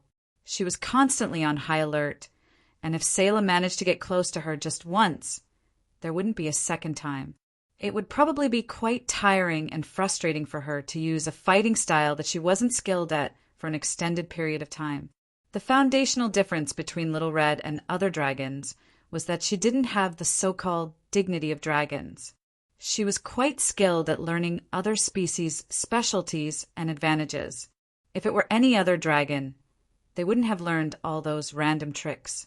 Instead, they would have used the powerful physical bodies that dragons were most proficient in to fight against Sailor.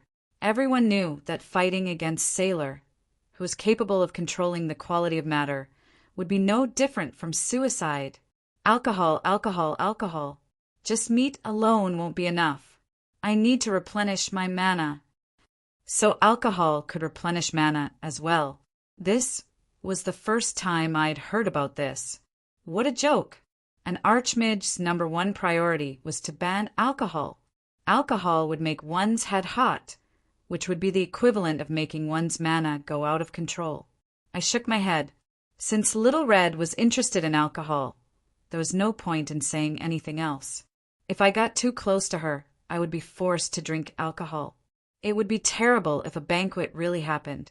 As an injured person, I would need to ban alcohol for a while.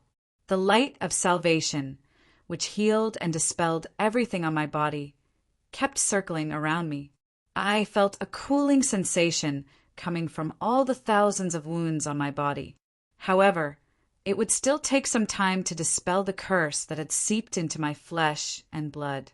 The foundational difference in mana made me, the victor, have to taste the pain of the loser.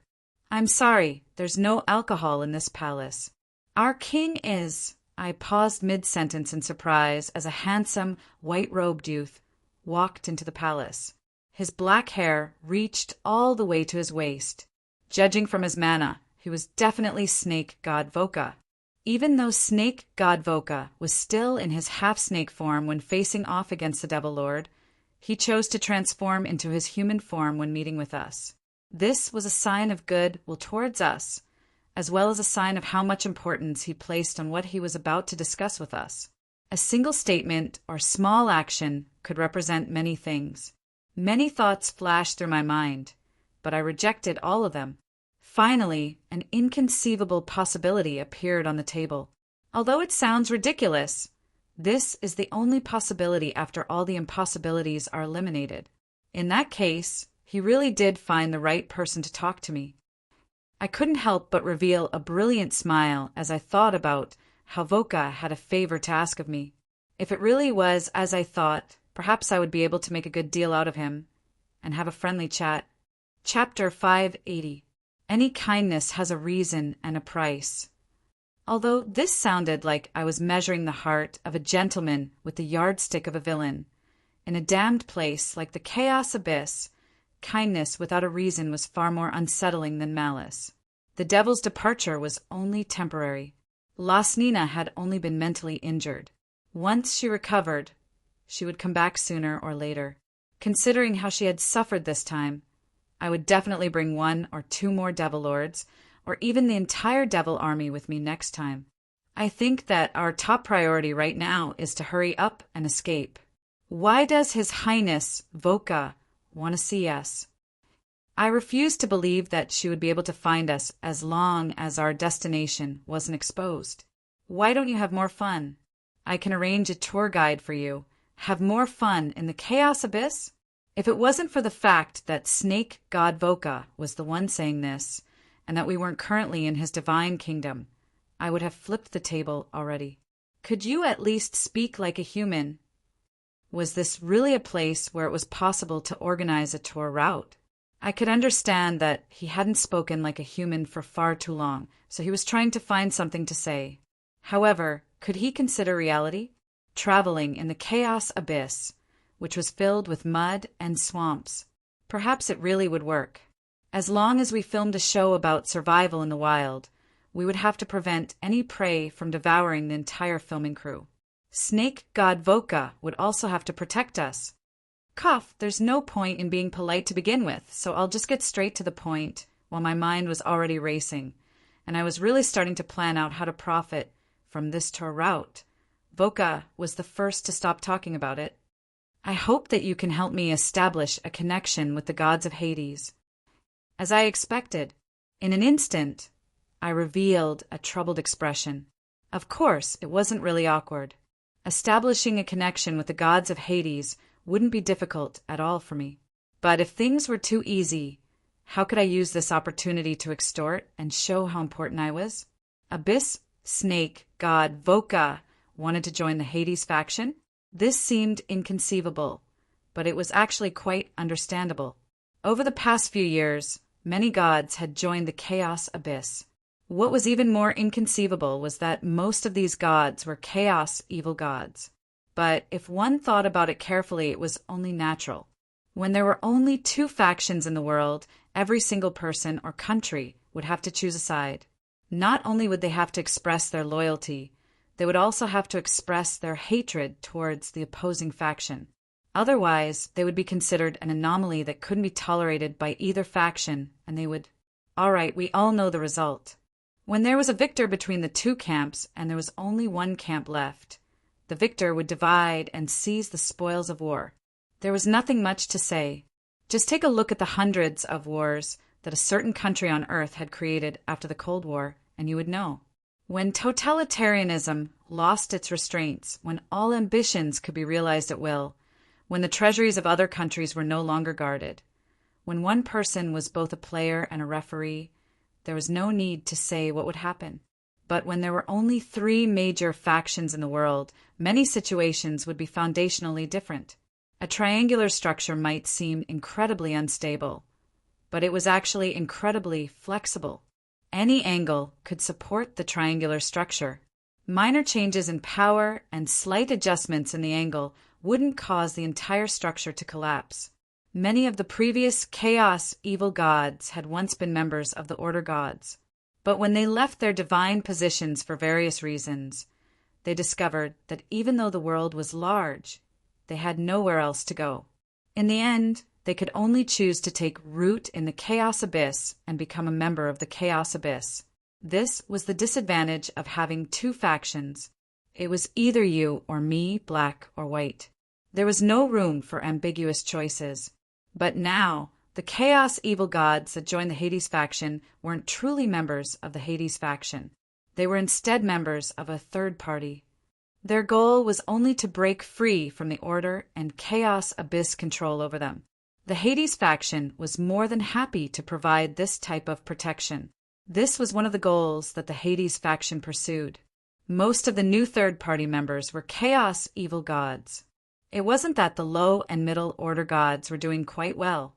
It was that they were being controlled even more deeply. Sincerity. These were simple words, but they were quite thought-provoking. I was personally asking for an intermediary fee, as well as the Hades faction asking Voka to express his sincerity and determination to break free from the Chaos Abyss. There had to be a reason for your betrayal, right? Why didn't the Chaos faction treat you well? Shouldn't you at least tell me? Voka revealed a bitter smile when he heard this. Light flashed through his green eyes, and he seemed to be filled with an indescribable sorrow. The current generation probably only knows that I, Voka, am the snake god and the god of poison. What they don't know is that I was originally a gigantic white snake at the foot of Haina Mountain, the local guardian god of the forest. I used to be the nature totem god, as well as a member of the nature faction.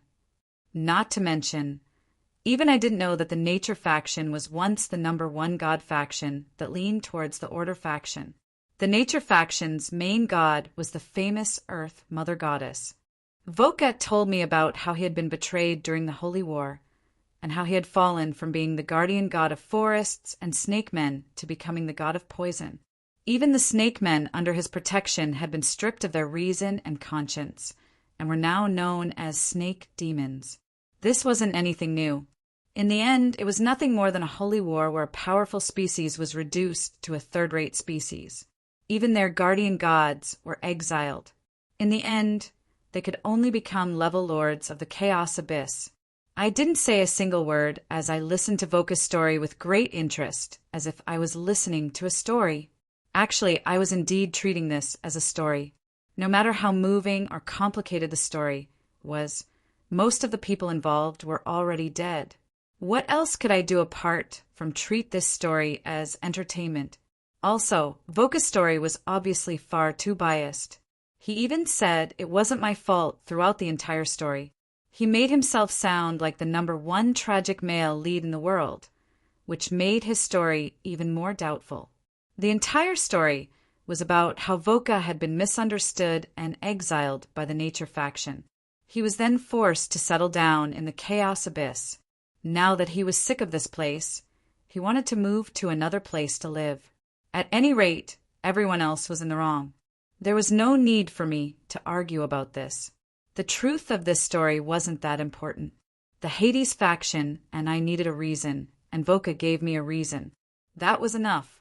As for whether or not this reason was real, actually, both sides knew that the past wasn't important at all. What was important was what Voka would do in the future, and saying anything about this would be meaningless. Time would prove everything. Practical actions and exchanges of benefits would help establish a new alliance. Of course, if I spoke on behalf of Voka, the main gods of the Hades faction would pay more attention to this alliance. This alliance would be established much faster, but that was all. Voka was quite generous. He accidentally told me that I lacked myth-ranked materials. He opened up his treasury and allowed me to choose 2 items of my choosing as payment for acting as the middleman. And I accidentally asked him about the devils. Even though we clearly didn't have any grudges against each other, why were they suddenly trying to kill us? About that, I think they intend to use you as a hostage in exchange for Omigia from Cavendish. What's the matter with you? All right, at that moment, my face was probably twisted. Haha, a good older brother is one who occasionally takes the blame for his younger brother. The silly cat wasn't even sleeping anymore. She was rolling around on the ground in laughter. I picked her up and casually tossed her into a nearby pool of water. My negotiation with Voka ended here. He definitely had his own expectations for being willing to give up all his wealth in the Chaos Abyss. Perhaps he wanted the snake demons to be able to live in the mortal plane, or perhaps he wanted to reclaim his divine concept of forest guardian. But none of this was something he should be discussing with me. I was happy to pretend that I didn't know anything. As for Voka's treasury, I didn't have much expectations for it. Most of the ancient gods here probably had god equipment in their possession, but they definitely wouldn't be willing to give it to me. Would he really give up all his treasures just because he said so? There would be a limit to how naive I could be. At most, it would only be an ordinary mortal's treasury. If I specifically asked for something, it would be difficult for Voka to refuse. But since he was aimless, it would actually be easier to fool him. After all, I didn't know what treasures he had. He would definitely have poison-related treasures, and he would definitely have plenty of treasures related to snake men. But what use would I have? This was fine as well. But just as Voka and I were about to start a banquet, he suddenly furrowed his eyebrows. "Your Highness, Roland, perhaps you should speed up your journey. Just now, 2 more devil lords entered this mortal plane." Chapter 581. Are devil lords so worthless these days? There was no need to doubt snake god Voka's information. He was the master of this dimension with countless spies serving him. He also had countless connections to the dimensional laws of this dimension. It would be very difficult for anything to escape his notice. However, there were only 5 devil lords in total. With so many devil lords attacking me, it was likely that they wouldn't even be able to defend their own territory. Now, 3 more devil lords were chasing after me. The situation would definitely become even worse. It was likely that they would lose several levels in a row. Should I feel honored that they paid such a high price just to capture me? We can't stay here any longer. This was the common understanding that didn't need to be said. If we waited here, we wouldn't have much time left. If the devils really came here, things would become even more interesting. Since time was limited, I didn't bother acting. I directly asked Voka to help me. At the very least, he would arrange a safe path for me. At the same time, I would fulfill my promise. Voka definitely had a dimensional teleportation portal here. In that case, there was no need for me to return to the limestone dwarf tribe. Now obviously wasn't the time to waste time. Although it was a pity that I wouldn't be able to receive payment from the dwarves, it wouldn't be too much of a loss with Voka's compensation. Voka also directly expressed his goodwill. He asked a divine servant to arrange a teleportation portal for us while having someone take us to his treasury to receive our payment. Even so, I still didn't tell him our true destination. I only told him that we were going to the 102nd level of the Chaos Abyss. Didn't we have a good negotiation? Why don't you trust him? Little Red asked as she rubbed her stomach and picked her teeth as we walked through an exquisite corridor filled with white clouds. She looked at all the snake god's achievements carved into the white jade walls around us. This isn't a question of whether or not I trust him. It's only natural for me to be cautious. Our value isn't much higher than the devil's, and Voka isn't that loyal. Do you really think that the Devil Lord would need to lie to the devils and offend them for our sake? He'll definitely do us a favor and sell us out.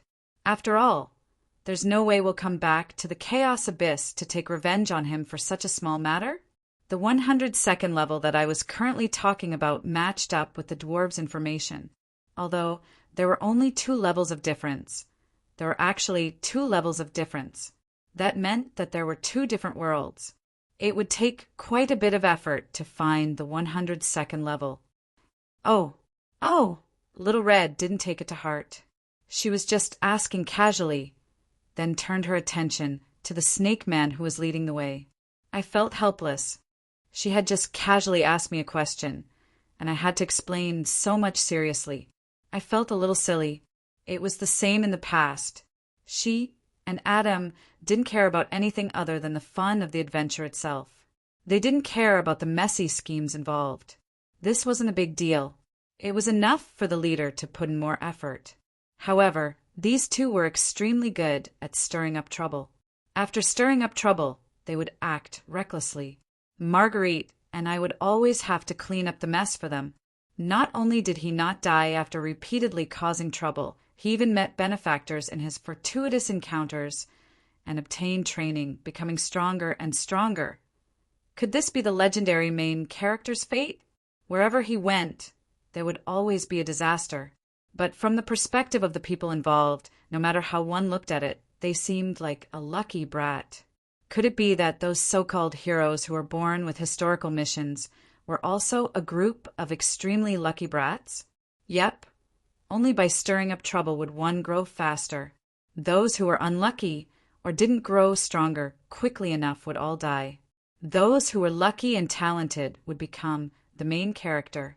My mind wandered as I followed the snake man leading the way. We strolled through the corridors and stairs leading to the next palace. Since there was still enough time, I didn't act rashly. The scenery along the way was quite nice. The palaces seemed simple due to their natural geomancy. However, their designs were unique, beautiful, and elegant. They were classical, yet not overly extravagant. They would be worth visiting even as a tourist attraction. The palaces were built along a mountain. A long river ran through the entire divine kingdom. The god servants and god envoys lived along the river. A large, dense forest took up 70% of the divine kingdom's surface area. It was so obvious that Voka favored the forest. I was starting to believe that Voka had once been the guardian god of the forest. Standing on the stairs, I could see the mountains and plains. Not far away was a giant waterfall that cascaded down from a cliff that was thousands of meters tall. The sound of the water sounded like thunder when I got closer. After turning a corner, I saw that the waterfall really was right in front of me. It was a barrier that descended from the sky that blocked the stairs. I frowned. The waterfall had blocked the path. There was no path to the stairs. Let's see what that meant. Your Highness Roland, please come this way. This is the most majestic scenery in our divine kingdom. When I got closer, I discovered that there was actually a cave that was several dozen meters wide and 5 or 6 meters tall in between the waterfall. This was the entrance to the next path. Being able to create a path through a 1,000-ton waterfall was truly amazing. However, from a god's perspective, this wouldn't even be considered a so-called desperate situation. The snake man was about to enter the cave, but I stopped. What type of gigantic beast skeleton is this? It was impossible for me to completely trust Voka. Ever since I entered this divine kingdom, Harloise Incarnation had been responsible for keeping watch and being on guard. Just now, Harloise shared with me a view of the scenery from the sky. The incarnation of a bird was thousands of meters high in the sky. When looking down from above, a human would seem as tiny as a grain of rice. However, a gigantic dragon skeleton was abnormally eye-catching. The dragon skeleton was constantly being battered by the waterfall. This gigantic white skeleton was as white as jade, and its gigantic body blocked the unstoppable waterfall without moving at all. 100 meters, 1,000 meters, that's comparable to the tiger god. In most situations, the size of a dragon's was directly proportional to their power level. Although a small dragon might not necessarily be smaller than a large dragon, it was already unimaginable for a dragon skeleton to be this large. It was obvious that this was the skeleton of a super powerful supreme immemorial dragon that far surpassed any ordinary supreme immemorial dragon. I could imagine just how powerful this dragon skeleton must have been when it was alive. It was likely that even the supreme immemorial dragons in Dragon World would be nothing in front of it. I was rather tempted. If I could use such a gigantic dragon skeleton as material, I could create an incredibly powerful superbone dragon. However, after thinking about it, I gave up on this idea. This dragon skeleton was far too ancient and it had been slowly purified by a god's divine power in my divine kingdom. There wasn't much negative energy left in it. If that was all, it would still be possible to save it. However, it just so happened that it was being washed by the waterfall, and the water itself had a certain amount of purifying properties. At this point, I was no longer interested in the dragon skeleton's resentment. It would be far too difficult to revive it. When considering how I would fight in the future, it didn't seem very meaningful to pursue a gigantic war machine. In the end, I gave up on asking Voka for the dragon skeleton. Suddenly, Little Red, who had been absent-minded all this time, stopped what she was doing. She seemed to be interested in watching the rainbow created by the waterfall's splashes. However, I heard her hurried words. "Roland, don't hesitate to obtain this dragon skeleton at all costs. This is the skeleton of the owner of that dragon heart. If I obtain it, it should be no problem for me to progress in power level." I paused in surprise for a moment when I heard this, but then I was overjoyed. Humans weren't the only ones in this world who could improve themselves through training. The Dark Elf Shadow Dancers, the Wood Elves Natural Archers, and the Beastman's Berserkers were all famous for having powerful, unique job classes.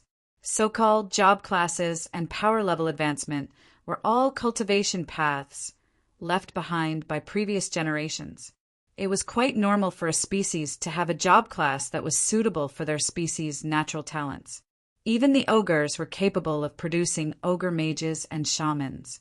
How could dragons, the strongest species of all, not have any job classes? Indeed, dragons could become stronger as time passed. However, there were also many powerful individuals who actively pursued power and opened up their own paths. Primordial dragon gods, supreme immemorial dragons, and so on. However, dragons were different from ordinary human job classes. To begin with, dragons' combat was based on their physical bodies. Their power level advancement was more like a physical evolution, a foundational change in their bodies. Dragon skin carving was a type of battle dragon who wore magic rune armor all over their bodies. They were similar to the human warrior monks, but they were famous across the universe for their superior defensive abilities.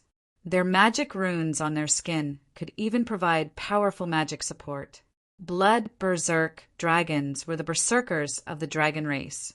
They abandoned their useless wings and evolved to have even stronger fangs and claws. They pursued the strongest melee combat ability, and they had the ability to go berserk, which was definitely more terrifying than the beastmen. Guardian dragons were eternal dragons who abandoned their wealth and useless vanity in order to obtain eternal life. They were magnificent and mighty, but they rarely fought. Their abilities were a secret, but every single one of them was a famous major individual in Dragon City. These three types of dragons were all quite common in power level advancement. Actually, Little Red's mother had transformed into an inferno dragon.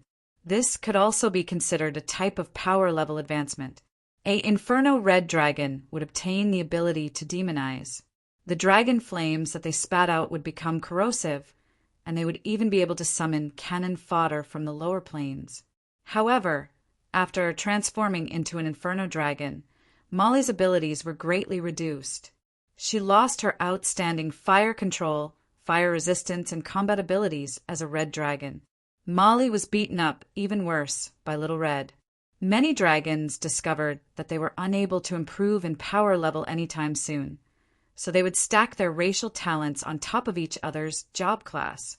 This would give them an effect of 1 + 1 equals more than 3. Actually, humans had similar power level advancements as well. For example, demon warlocks and dragon bloodline warlocks would add the characteristics of demons and dragons to their physical bodies. In theory, this was the same as the power level advancement of dragons. However, the effects would be vastly different. Compared to human power level advancements, dragons' power level advancement represented a change in their very essence and evolution. They would have to pay more and change even more. It could be said that a dragon would be a completely different species from the previous dragon species after power level advancement. In fact, There would even be the ridiculous issue of reproductive isolation. Little Red had previously learned magic from a human archmage. This actually didn't count as a power level advancement. However, as far as I knew, she had long since met the requirements for power level advancement. She also had several powerful power level advancement materials and preparations. It was just that she wasn't interested in ordinary power level advancements. Rather than having her power level advancement too early and having her future development limited, it would be far better to simply sharpen her foundation and create her own path. I also agreed with Little Red's choice. She could also improve herself by cultivating wind and fire magic. There was no need for her to randomly choose a power level advancement to limit herself. It was obvious that no matter if she became a carving skin dragon, a blood berserk dragon, or a guardian dragon, she would gain as much as she would lose. At the very least, it would be unavoidable that her natural talent for fire control would greatly decrease. It was even possible that she would become weaker. At any rate, dragons are already strong enough without power level advancement. They can cultivate their own element magic for the rest of their lives. There's no need for them to forcefully power level advancement. Yet, Little Red was saying that she had already found a way to power level advancement. This doubtlessly meant that she had already discovered the dragon god's path through dragon blood and dragon bones, and was greatly tempted by it. This is a once-in-a-lifetime opportunity. Only the Chaos Abyss will have such an opportunity. This was the Chaos Abyss. Although it was incredibly dangerous, it was also filled with opportunities.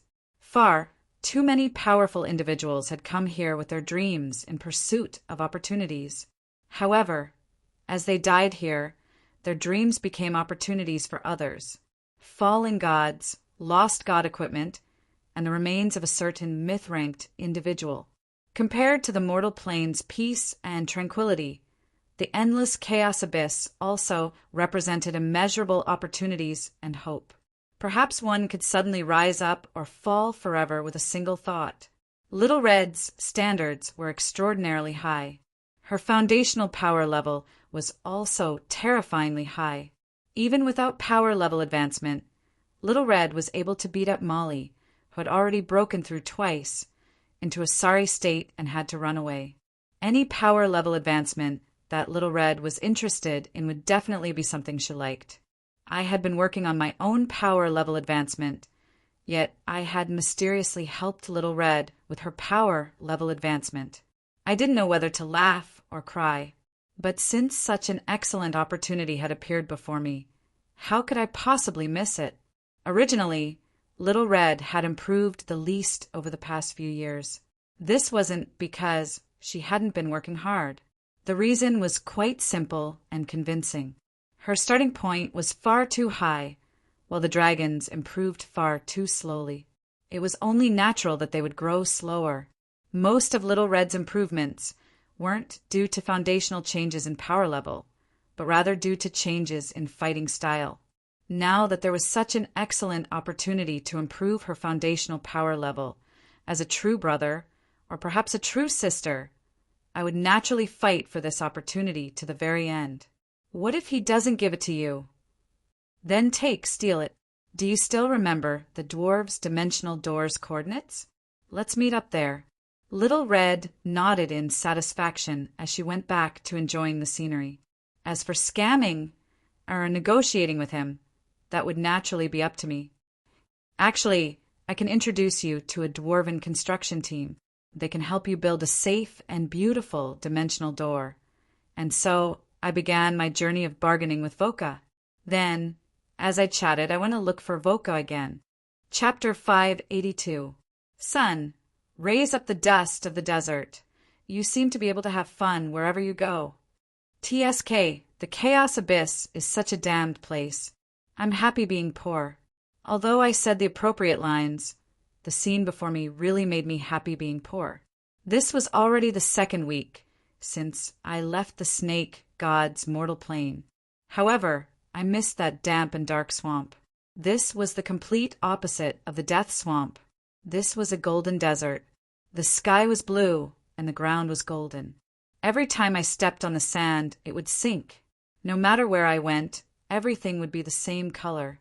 It was as if there was nothing here apart from white clouds and endless yellow sand.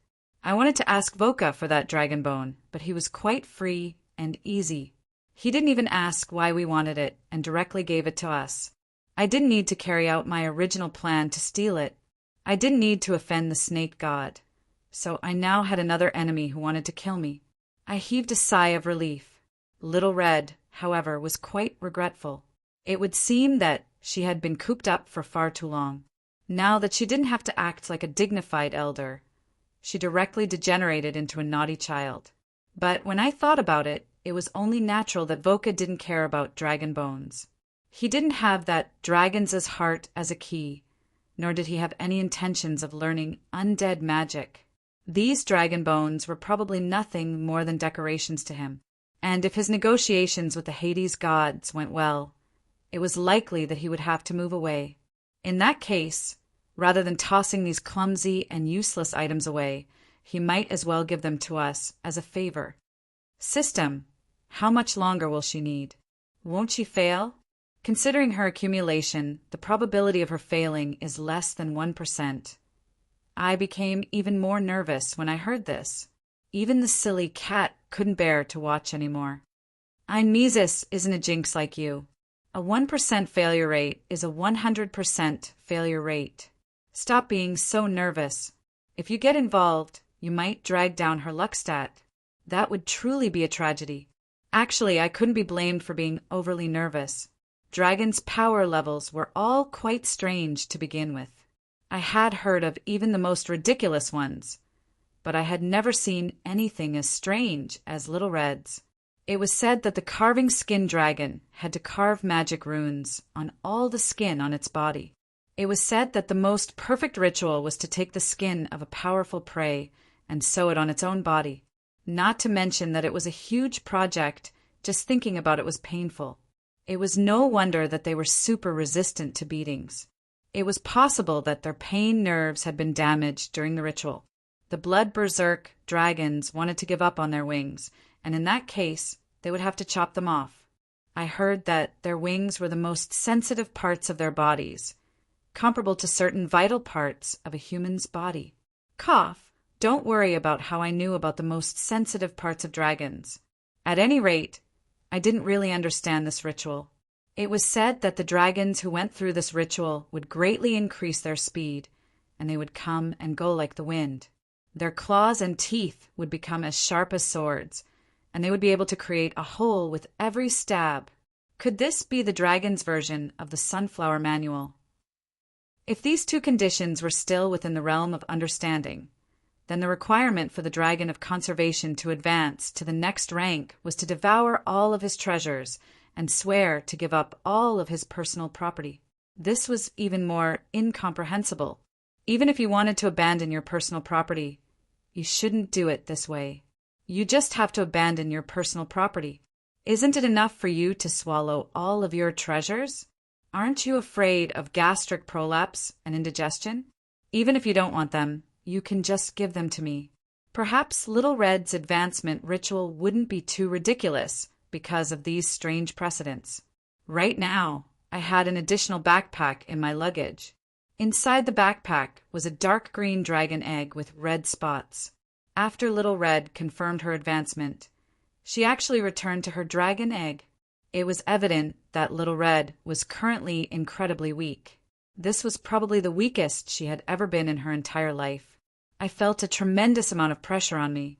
If I accidentally dropped my dragon egg, Little Red probably wouldn't forgive me even if she became a ghost. Pressure?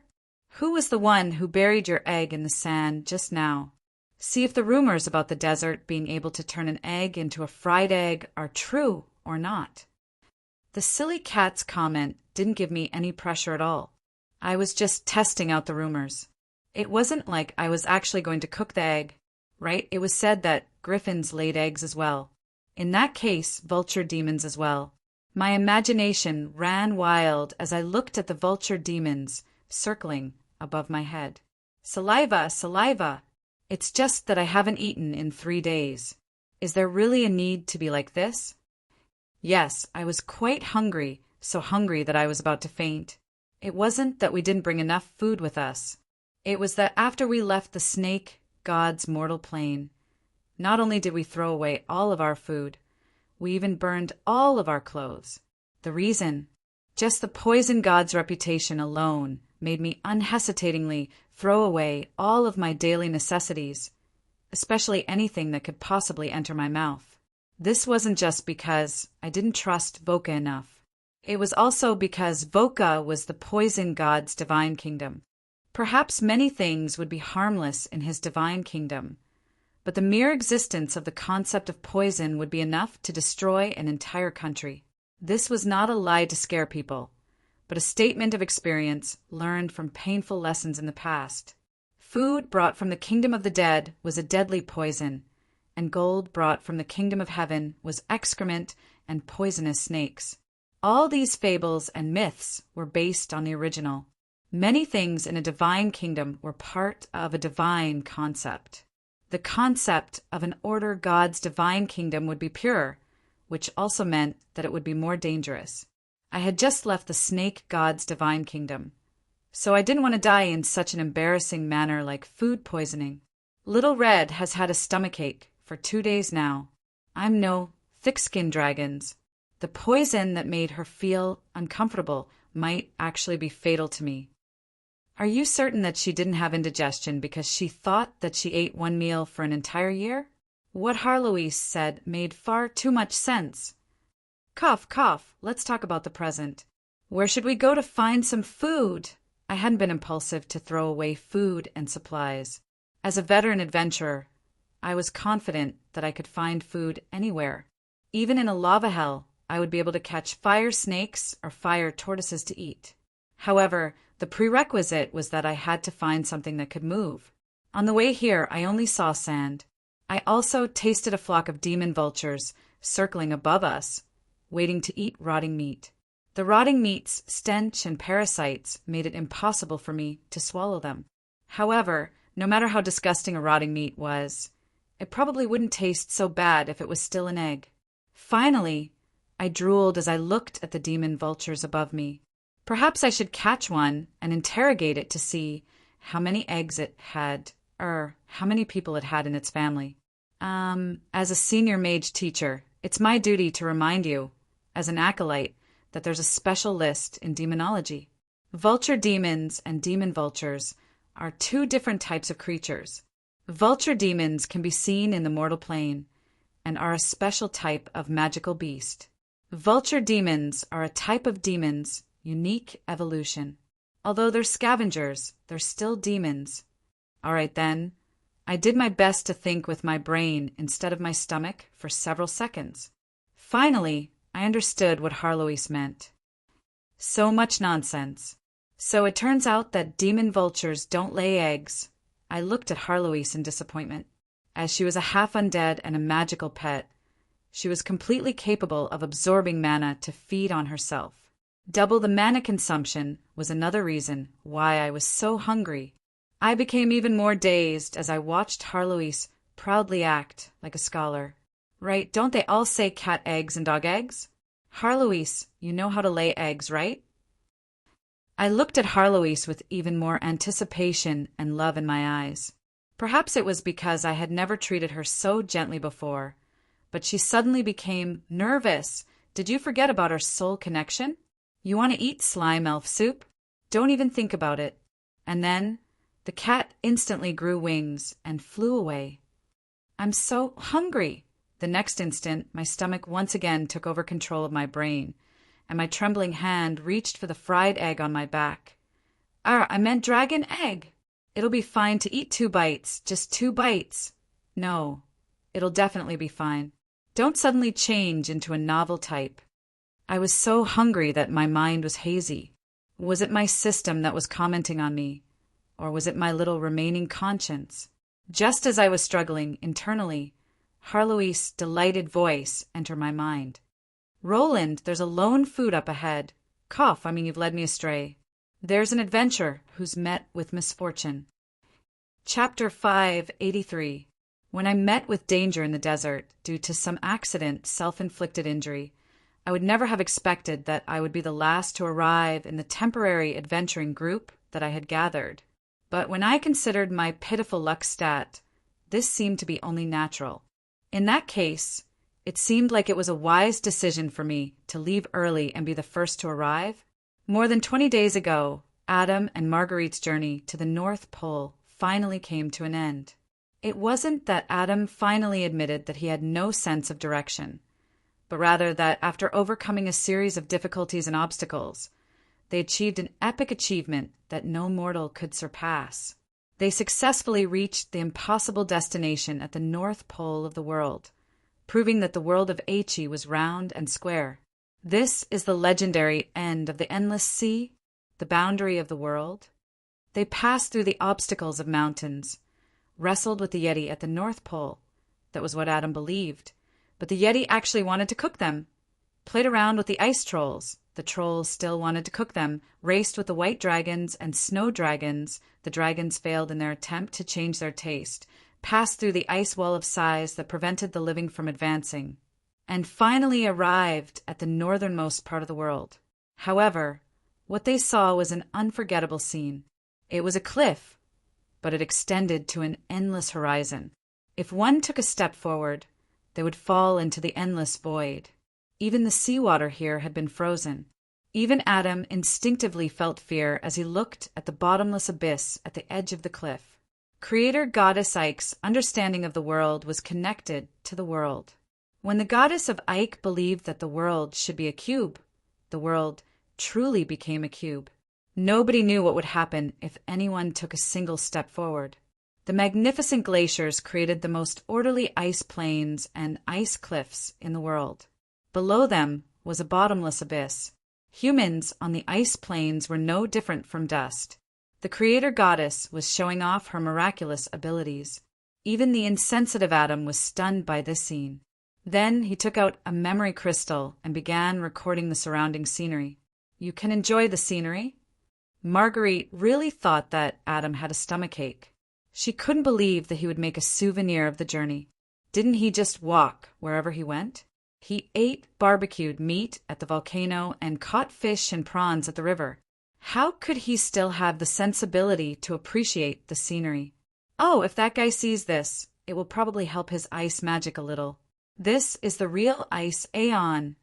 Adam's casual explanation made Marguerite inexplicably unhappy. I didn't see that Adam was so meticulous to his woman. But then he smiled faintly. At a time like this, what else could he not accept? Men and women had their own way of getting along, and men also had their own way of getting along with each other. While Adam was running around with the camera, Marguerite began to build an ice house. It seemed that they were planning to spend the night here. After recording for a few seconds, Adam realized that it was a waste of effort. It was too cold here. The memory crystal only worked for a few seconds before it shattered. Since there was no path ahead, he hesitated whether he should take advantage of the fact that the sky wasn't dark yet and suggest to return as soon as possible. However, he felt that it was somewhat meaningless. He had worked so hard to get here, only to have to turn back. What is this? Then he raised his head and discovered that there was a huge monument of white ice at the border. The top of the huge ice monument extended all the way into the clouds, but he didn't see it at all when he was far away. Only when he was close to the border of this world could he not ignore such an existence. It was very mysterious.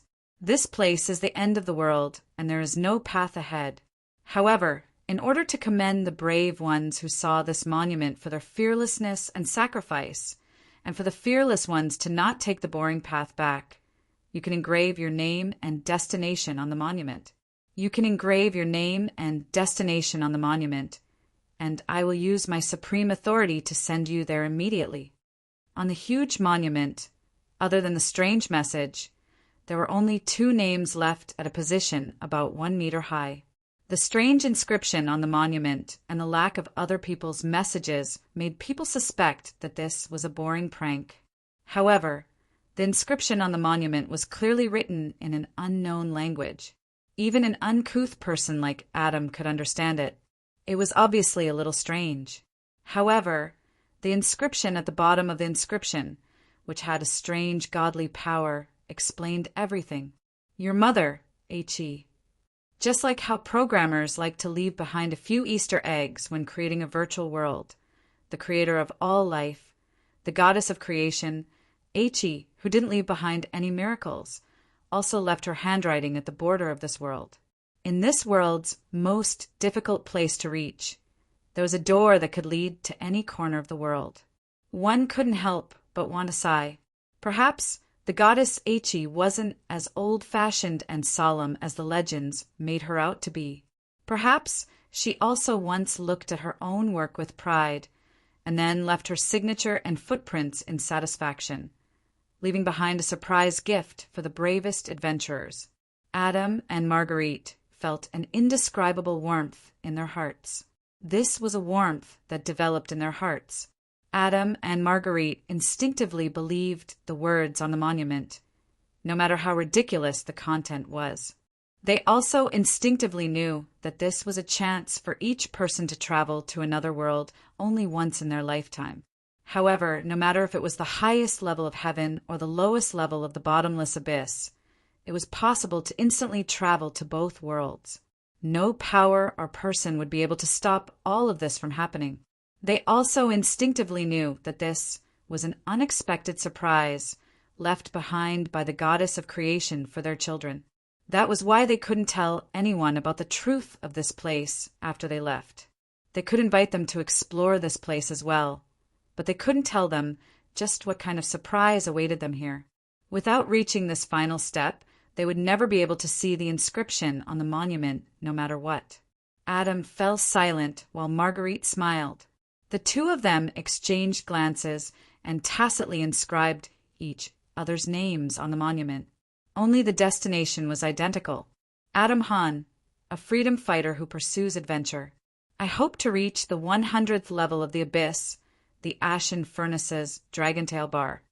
Marguerite, a mage who pursues truth and love.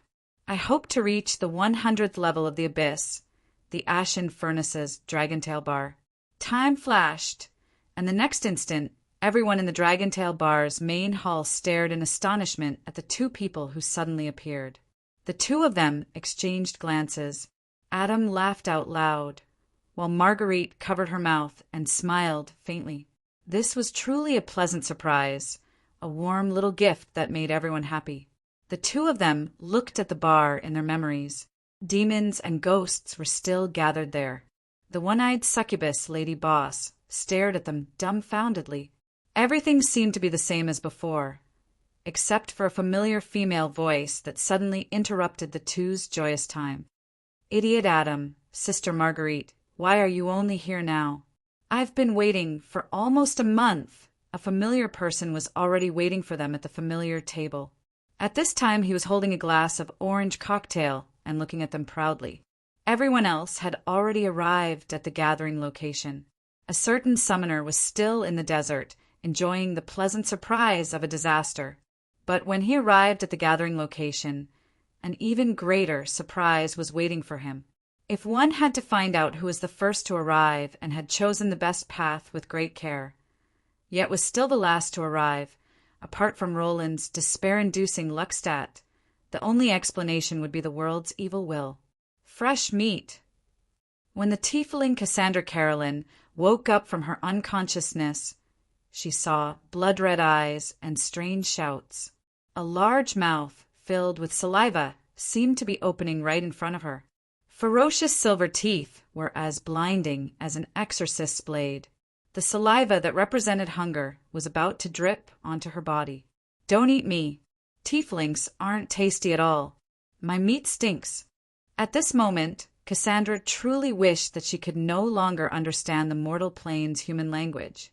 She had finally managed to escape from her enemies, only to fall into the hands of a desert cannibal tribe.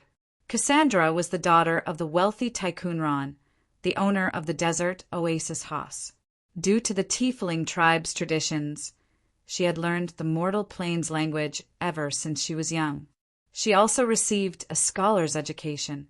Although she was only a tiefling, she was still the daughter of the Heart Oasis's ruler.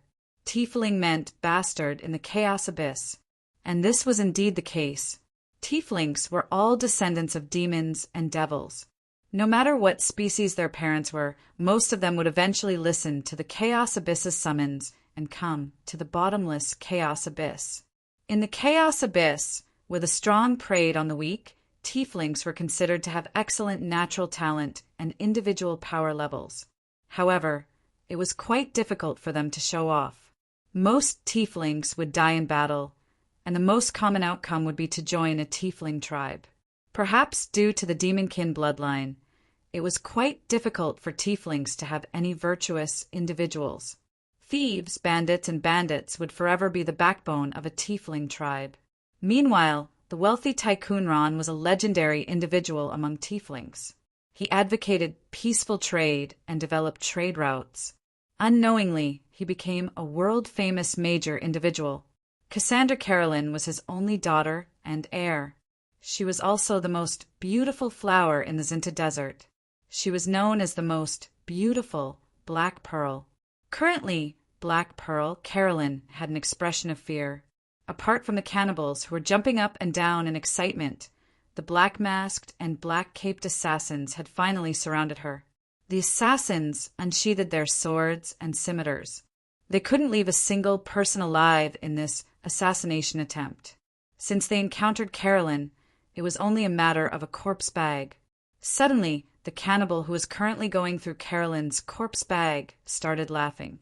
His laughter was filled with delight and insanity. He happily looked at the assassins around him and couldn't stop drooling, as if he was looking at a feast. More meat. Fresh meat. Chapter 584. People in our line of work should have realized this long ago. It's impossible to avoid getting your feet wet if you always walk by the river.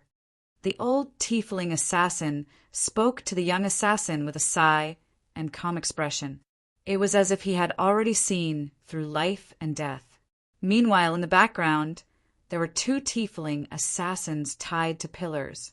It doesn't matter to you, old man. I'm still young and I'm not married yet. The young assassin was unwilling to accept being instantly defeated on his first mission. Not only had he been defeated without even seeing his opponent's attack, since there was a difference in power levels, he had also been eaten by an ogre. His soul probably wouldn't even be able to rest in peace, and he probably wouldn't be able to return to the embrace of the great demon god Spack. Meanwhile, I was currently gulping down the jerky that I had worked so hard to obtain as I spoke in a muffled voice. Black girl, what are they talking about? Just like how the residents of the Chaos Abyss would always think that tieflings had strange accents. The Chaos Abyss language with a mortal plane accent seemed to be synonymous with country bumpkins. Only tieflings would find this accent to be familiar. But now, Caroline only felt suffocated when she heard this Chaos Abyss language with a mortal plane accent. This young warrior was quite powerful. The elite assassins that killed her guards were nothing in front of him. They were all instantly defeated. However, there was definitely something wrong with this person's interests. Caroline was clearly quite famous, but he didn't even look at her. He even started taking off the pants of the male assassins. Cough, cough, don't misunderstand. Roland was searching for food. The snacks that Caroline had on her wouldn't even be enough to fill his teeth. He then explained that he was a traveler who had met with misfortune. Of course, Caroline was so frightened that she wouldn't believe him, nor would she properly translate the tiefling dialect for him. She directly told the assassins about the word ogre, causing them to be on edge as they waited for the moment that they would be able to eat at Caroline's table. I had a headache now. I could speak the Chaos Abyss language, but the tiefling dialect had a lot of retroflex sounds. Only demon descendants with curved tongues would be able to speak it well. It had nothing to do with magic, so I didn't know how to speak it at all. However, I learned from their conversation that there were many species living together in the 102nd level of the Chaos Abyss. Tieflings were the largest species here. Since this level was far too vast, there was no unified Chaos Abyss lord here. There were more than 10 Chaos lords here that maintained a subtle balance. Meanwhile, This little girl who had accidentally peed herself and was pretending that nothing had happened seemed to be the daughter of a tiefling chaos lord. Not only that, her territory seemed to be quite close to where I was. In that case, it was quite clear what I needed to do. I followed the little girl to her territory, got some supplies and a map, and then looked for a guide. It would be best if there was a teleportation gate that led directly to the 100th floor. But if there wasn't, climbing one more floor wouldn't be too scary. No, as a member of the Caroline family, how can you bring an unknown person to our oasis? I was a little speechless. Girl, I just saved you. How could you turn your back on me so quickly? Girl, do you still hold a grudge for scaring you just now? Fine, give me a direction and I'll find it myself. However, the dark-skinned, red-haired female tiefling fell silent. After a while, she said something to the assassin hanging on the rack. The assassin quickly replied with a few words, as if they were arguing about something. As they talked, the tiefling kept glancing in my direction. Even though I didn't understand the tiefling dialect, I was able to guess what the tiefling was trying to say. Girl, don't tell me that you don't even know where your home is. All right then. Her dark-skinned face completely flushed red. Even her little tail seemed to have no energy left in it at all. It would seem that this little girl's skin was truly quite thin. I felt rather helpless. My growling stomach reminded me that the amount of dry food that a kind-hearted person gifted to me was still far from enough. I needed to hurry and continue on my way. 20 minutes later, such a scene appeared in the desert. I urged Milady to go on her way, while Milady led a group of black-caped assassins to lead the way. Just now, Milady and the assassins had reached an agreement. When we arrived at our destination, she would release all the young assassins apart from the leader. Milady and the assassins swore in the name of the great demon god Spac that they would abide by the rules of the experiment. Tieflings wouldn't dare to violate such an agreement, since this was the mortal plane where so many tiefling tribes resided. I also revealed some of my demonized traits in order to avoid trouble. For example, I revealed the original Sin Demon God's demon wings, dragon scales, dragon claws, and other demonized traits that would be easily mistaken for others. And so, in their eyes, I was probably an unfortunate individual who was summoned by the Chaos Abyss. No matter if it was the assassins or Milady, they all had rather sympathetic expressions as they looked at me. There were countless tiefling compatriots who were trapped by the Chaos Abyss's bloodline every year. They believed that they were returning to their home and family. But what they actually received was a completely different hell. Actually, you could have completely hidden your demonized traits. There's no need for you to come to the Chaos Abyss. Caroline stopped halfway through her sentence, but she had an expression of pity. Little girl, what do you know? You're a native tiefling, descendant of the Chaos Abyss. How could you possibly know about the unstoppable power of the Chaos Abyss's bloodline? A powerful tiefling who was capable of casually hiding his demonized traits would obviously be able to control his own bloodline. Such an existence would have a very high status in the tiefling tribe. And so, I casually agreed to Spac's demon god's oath, promising that I wouldn't do anything harmful to the oasis or the tiefling tribe. However, I actually didn't think much of it. The great demon god Spac's oath is unbreakable? Even if Spac appears in front of me right now, I'll still be able to say whatever I want. Although the great demon god Spac's title sounded quite frightening, the evil god Spac wasn't really an amazing individual at all. It was indeed quite amazing for a half-blood tiefling to ascend to the divine throne and obtain the divine concept of tiefling's protector. But in the entire universe, Spac would only be the ruler of the 245th level of the Chaos Abyss, a weak god with very few believers. His personal combat strength wouldn't be high, and he didn't have any special abilities or powerful allies. In fact, he wouldn't even be able to completely control his own level of the Chaos Abyss. The incarnations he sent out would always be killed by others, causing his power level to decrease. It could be said that he was an extremely failed weak god. But to tieflings, Spac was the greatest existence of all. Their faith in him was even higher than that of the main gods. This was because of the tieflings' special status.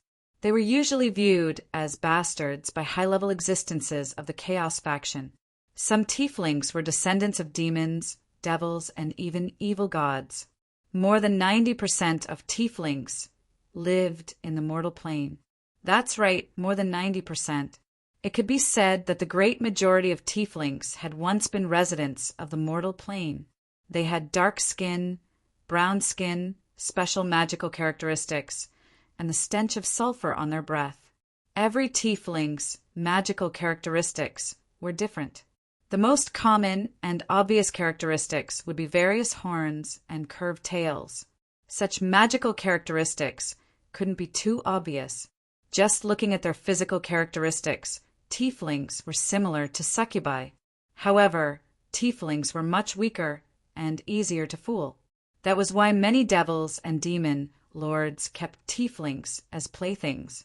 There were many reasons why tieflings would appear. Some evil god or devil lord would descend in the mortal plane, steal a physical body, transform into a demon, and leave behind a descendant. Some devils or demon armies would do evil by conquering a certain city. Some evil cultists would organize mass demonization rituals, some evil god schemes, some witches' children, and so on. However, tieflings were completely different from true devil's children or demon descendants. Original devils and demons were pure evil. They were killing machines that their elders had spent a great deal of effort to create.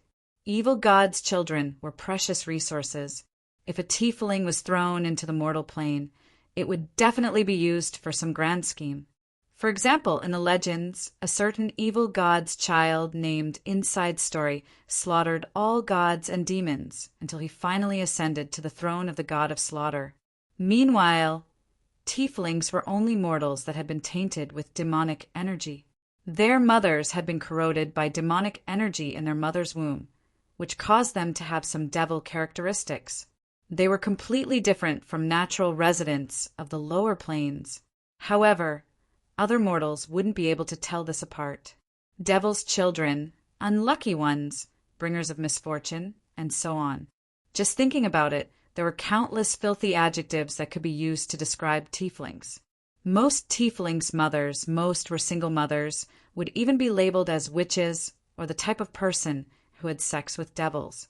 The gods' churches would never speak up for such people. Barbecuing witches wasn't something that only Earth could do. The birth of a tiefling descendant was a calamity to begin with. It would be quite difficult for tieflings' family members to have a good ending. It could be said that in the mortal plane, where everything was either black or white, most tieflings who were born with demon characteristics would have a nightmarish childhood. This wasn't only for the tieflings themselves, but also for their family members. And for the tieflings, this was only the beginning of their nightmare. Most tieflings would be unable to hide their demonized characteristics.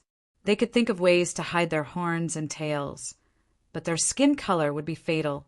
If a tiefling wanted to survive among humans, they would have to wear a mask and cloak for the rest of their lives. Not only would it be impossible for them to find a proper job or establish social relations, even if they dropped their cloak while passing through a city, it was highly likely that they would be burned to death by a mob. Even if there were some lucky tieflings who sacrificed a lot and used their outstanding natural talents to help many people, such as driving away a magical beast horde that was attacking a city, becoming the hero of the city and settling down there, their demon bloodline would still bring misfortune. It was highly likely that a long drought, an unstoppable natural disaster, or a sudden arrival of a divine job class member would cause the tiefling to become the bringer of misfortune and a schemer. The tiefling would then have to leave the mortal plane. If a tiefling walked through the mortal plane, no matter what they did, they would always be on guard and on guard. Yet this type of prejudice couldn't be said to be completely wrong. Part of the tiefling's bloodline from the lower planes would make them impatient, easily angered, greedy, and lustful. Meanwhile, the tiefling's minor magic, such as invisibility, teleportation, and night vision abilities, were quite convenient when doing evil deeds. Their ugly and evil appearances made it quite difficult for tieflings to find a proper job. Due to the prejudice of outsiders and the tieflings' powerful natural talents compared to humans, it was quite normal for tieflings to go down the wrong path. Robbers, thieves, and assassins would forever be the most popular jobs for tieflings. Even in the chaotic underground world, there were quite a few tieflings. Tieflings' long lifespans meant that no matter what the process was like, they would definitely experience the warmth and coldness of the human world. Their loved ones would die, and they would have no one to miss. Some scholars even suggested that the great majority of tieflings would answer the summons of the Chaos Abyss and enter the Chaos Abyss. This wasn't simply because they were unable to resist the summons of their bloodline. It was because they had already despaired of human society in the mortal plane. And even if tieflings entered the Chaos Abyss wasn't a good place to begin with. Pure demons viewed tieflings as nothing more than weaklings and playthings. Tieflings were nothing more than entering a deeper level of hell. In contrast, the descendants of the gods of chaos had the noble title of Asmo, which implied nobility. Asmo had different colored eyes, special golden skin, metallic hair, and a faint glow around them. However, it was quite easy for tieflings to find a job in a certain church or church. It would only be a matter of time before they became higher-ups in a church. And when they went out adventuring, they would mysteriously gain the trust and admiration of ordinary people. It would be far too easy for them to become celebrities and idols. Strictly speaking, angel bloodlines were also a type of Asmo. The treatment I received in the Bardi Empire back then was the best evidence. Of course, such treatment naturally made many tieflings feel uneasy, but I have to say, if the remnants of the previous dynasty want to compare their treatment to the second or third generation of the current dynasty, they should first ask their father in power if he agrees. Cough, I seem to have accidentally said too much. Getting back to the main topic, the reason why countless tieflings devoutly believed in him was because the great demon god Spac had made a grand vow to save tieflings like himself. Spac had performed many miracles in the mortal plane, sending out incarnations and god envoys to save his own tieflings. However, the Order gods had chased him around like dogs. Perhaps this was rather unreliable, but for tieflings who had been oppressed by other species, the existence of a guardian god was already excellent news. The tieflings greatly respected and believed in the great demon god Spac, far more than any other species. Naturally, Spac's status among the tieflings was also greatly improved. There was a reason why I knew so much about tieflings. Strictly speaking, back when Eliza had been demonized in the River Styx, she had also been a tiefling. For a long time, she had been a pure tiefling, and since the underground world was a land of exiles from the surface world, the tieflings numbered about as many as all the other countries combined. However, Eliza had received far too much favor from the Chaos Abyss. In the end, she had been demonized too much and became a half-demon. With a single thought, she could demonize even more deeply and become a true demon at any time. She was basically the daughter of the Chaos Abyss. Don't think that transforming into a demon would be easy. For tieflings who had given up on being human, there would be a price to pay in order to transform into a demon.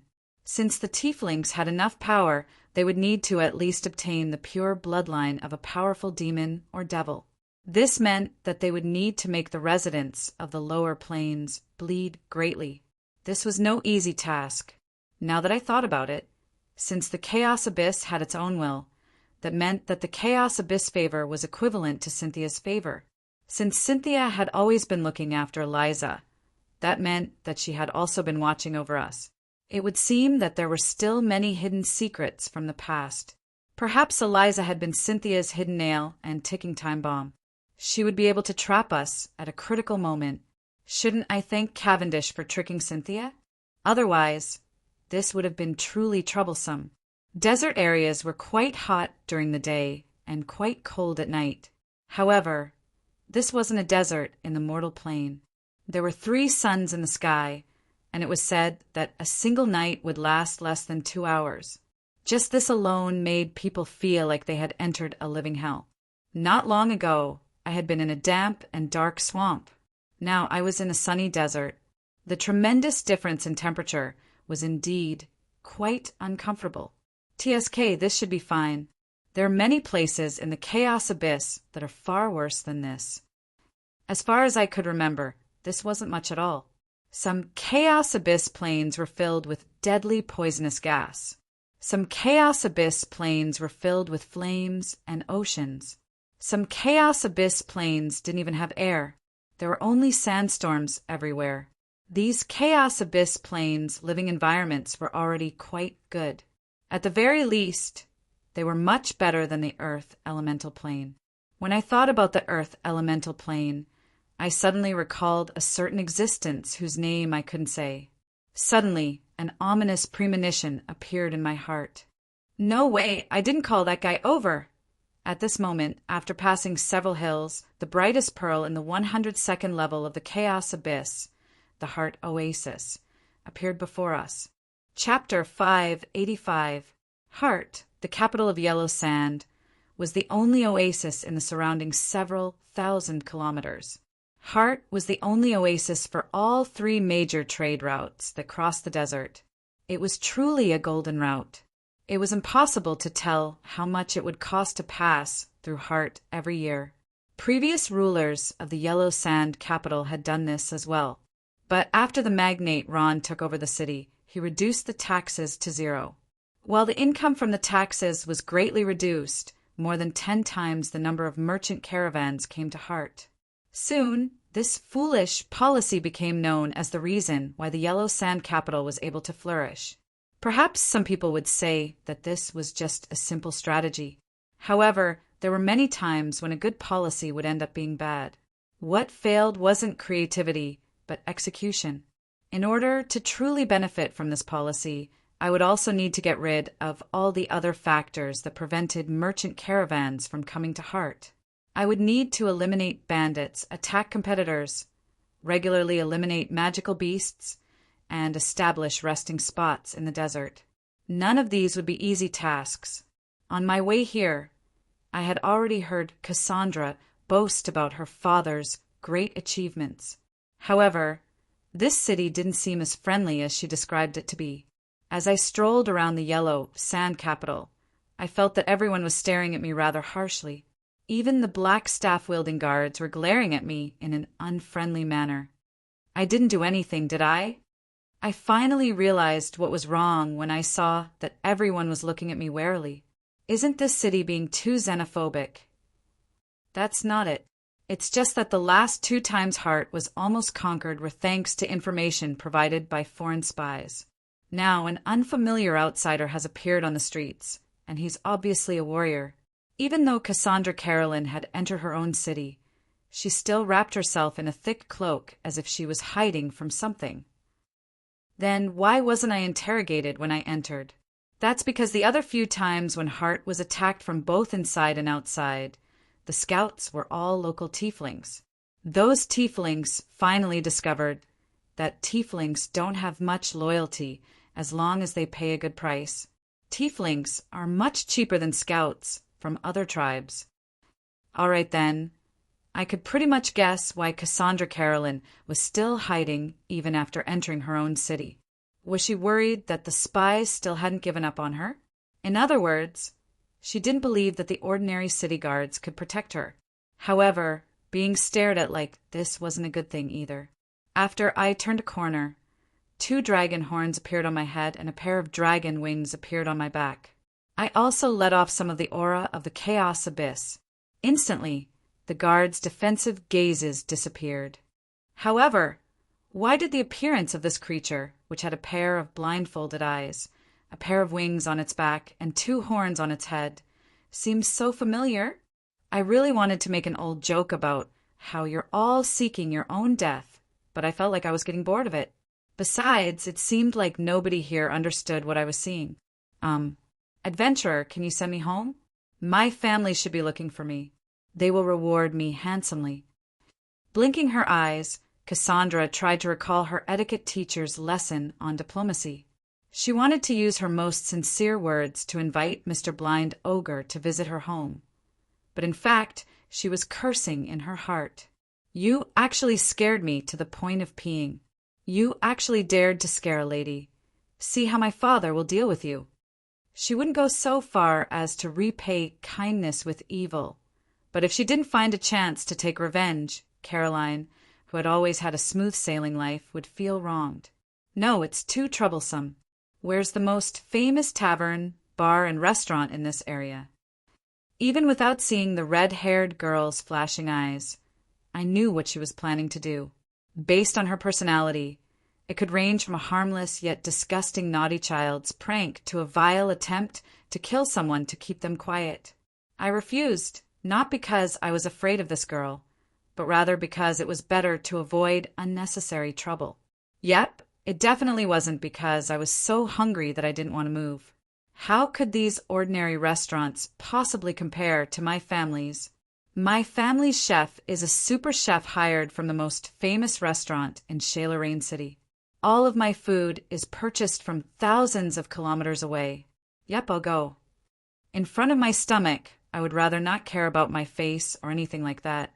Suddenly, an evil wind attacked me. I couldn't help but shiver as if some vicious beast was staring at me. I suddenly raised my head to see a figure in the sky that I had just met 2 days ago. Las Nina. Compared to a week ago, Las Nina seemed rather disheveled. The thick, dark bags under her eyes indicated that she had been suffering from insomnia for a long time. Her long hair was messy and uncombed, and her originally beautiful appearance had been reduced yet again. The bandages and bloodstains on her body indicated that she was still unable to break free from the effects of the stare of the Hell God.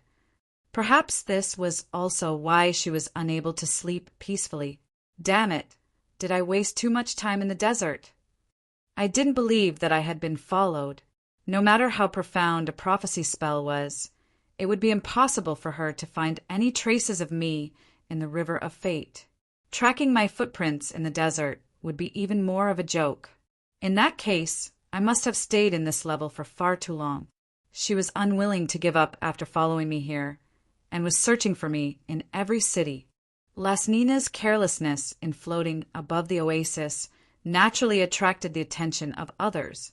The Air Knight and the mage riding on the giant bat had already approached her, but they still hadn't come into contact with Las Nina yet. The devil Lord Carwins casually waved her hand, causing a chain of lightning to strike down and ignite all the Air Knight. Even the black-robed mage, who was wearing a magical shield, was unable to resist at all, as he was instantly reduced to ashes. This evil invader used such an obvious method of attack to express her undisguised evil intentions. The city's alarm bells instantly rang, and the entire city entered a state of war. Even more powerful mages and city guards all walked out of their own fortresses and mage towers. Numerous offensive magic spells took form on top of the mage towers. As the most important business city in the area, how could Hart not be heavily guarded? However, Las Nina seemed to completely ignore the threat before her. She simply silently chanted her own incantation. Black magic began to spread, and the clouds in the sky were dyed black. Then, they began to transform into dark green clouds. Judging from the amount of magic gathered, this spell would soon surpass the definition of a forbidden spell in the world. Don't let her use that spell. It wasn't that there weren't any mages who knew what was good for them. If this dark green curse spell landed, it was likely that Hart, the capital of the desert, would be nothing but sand in the future. That's how she chased us all the way here? Just how many cities did she destroy on her way here? I didn't believe that Las Nina knew that I just happened to be in this city. Otherwise, it would be quite foolish of her to immediately cast a powerful spell. This type of forbidden spell was incredibly powerful and had a large area of effect. It would be far less threatening to powerful individuals than a 9-circle, single-target spell. In that case, Las Nina simply wanted to destroy this entire city. I don't know where you are, But as long as I keep destroying cities one by one, you'll appear before me sooner or later. Perhaps Lasnina wanted to vent her anger, or perhaps she wanted to cut off Lasnina's ability to attack her, or perhaps she was considering how naive Lasnina's identity as a holy knight was. Over the past week, while Roland had been in a state of confusion, the insane Devil Lord had become the scariest natural calamity in the mortal plane. Previously, due to the snake god's existence, the Chaos Abyss's kingdom had still been faintly orderly. That situation had obscured the true appearance of the Chaos Abyss. From a certain standpoint, everything that happened in this ownerless Chaos Abyss was the true Chaos Abyss, a jungle paradise where the strong preyed on the weak. In the countless levels of the Chaos Abyss, people and cities would be destroyed every moment for various reasons. Oftentimes, the lives and deaths of the weak would be nothing more than a form of entertainment for the strong. Curse her! My lord, please have mercy and spare us. Why? Why is this happening? Why are you attacking us? Lasnina smiled in delight as she listened to the ants' screams and angry roars. If it wasn't for the fact that she was in a hurry to find Lasnina, she would have even cursed the ants so that they wouldn't die for so long. Perhaps spending an entire year listening to their screams and curses would be a good vacation for her. A reason? Did she even need a reason to casually stomp a bunch of ants to death? Did she even remember how many annoying mosquitoes she had slapped to death? Perhaps some people would despise the existence of order.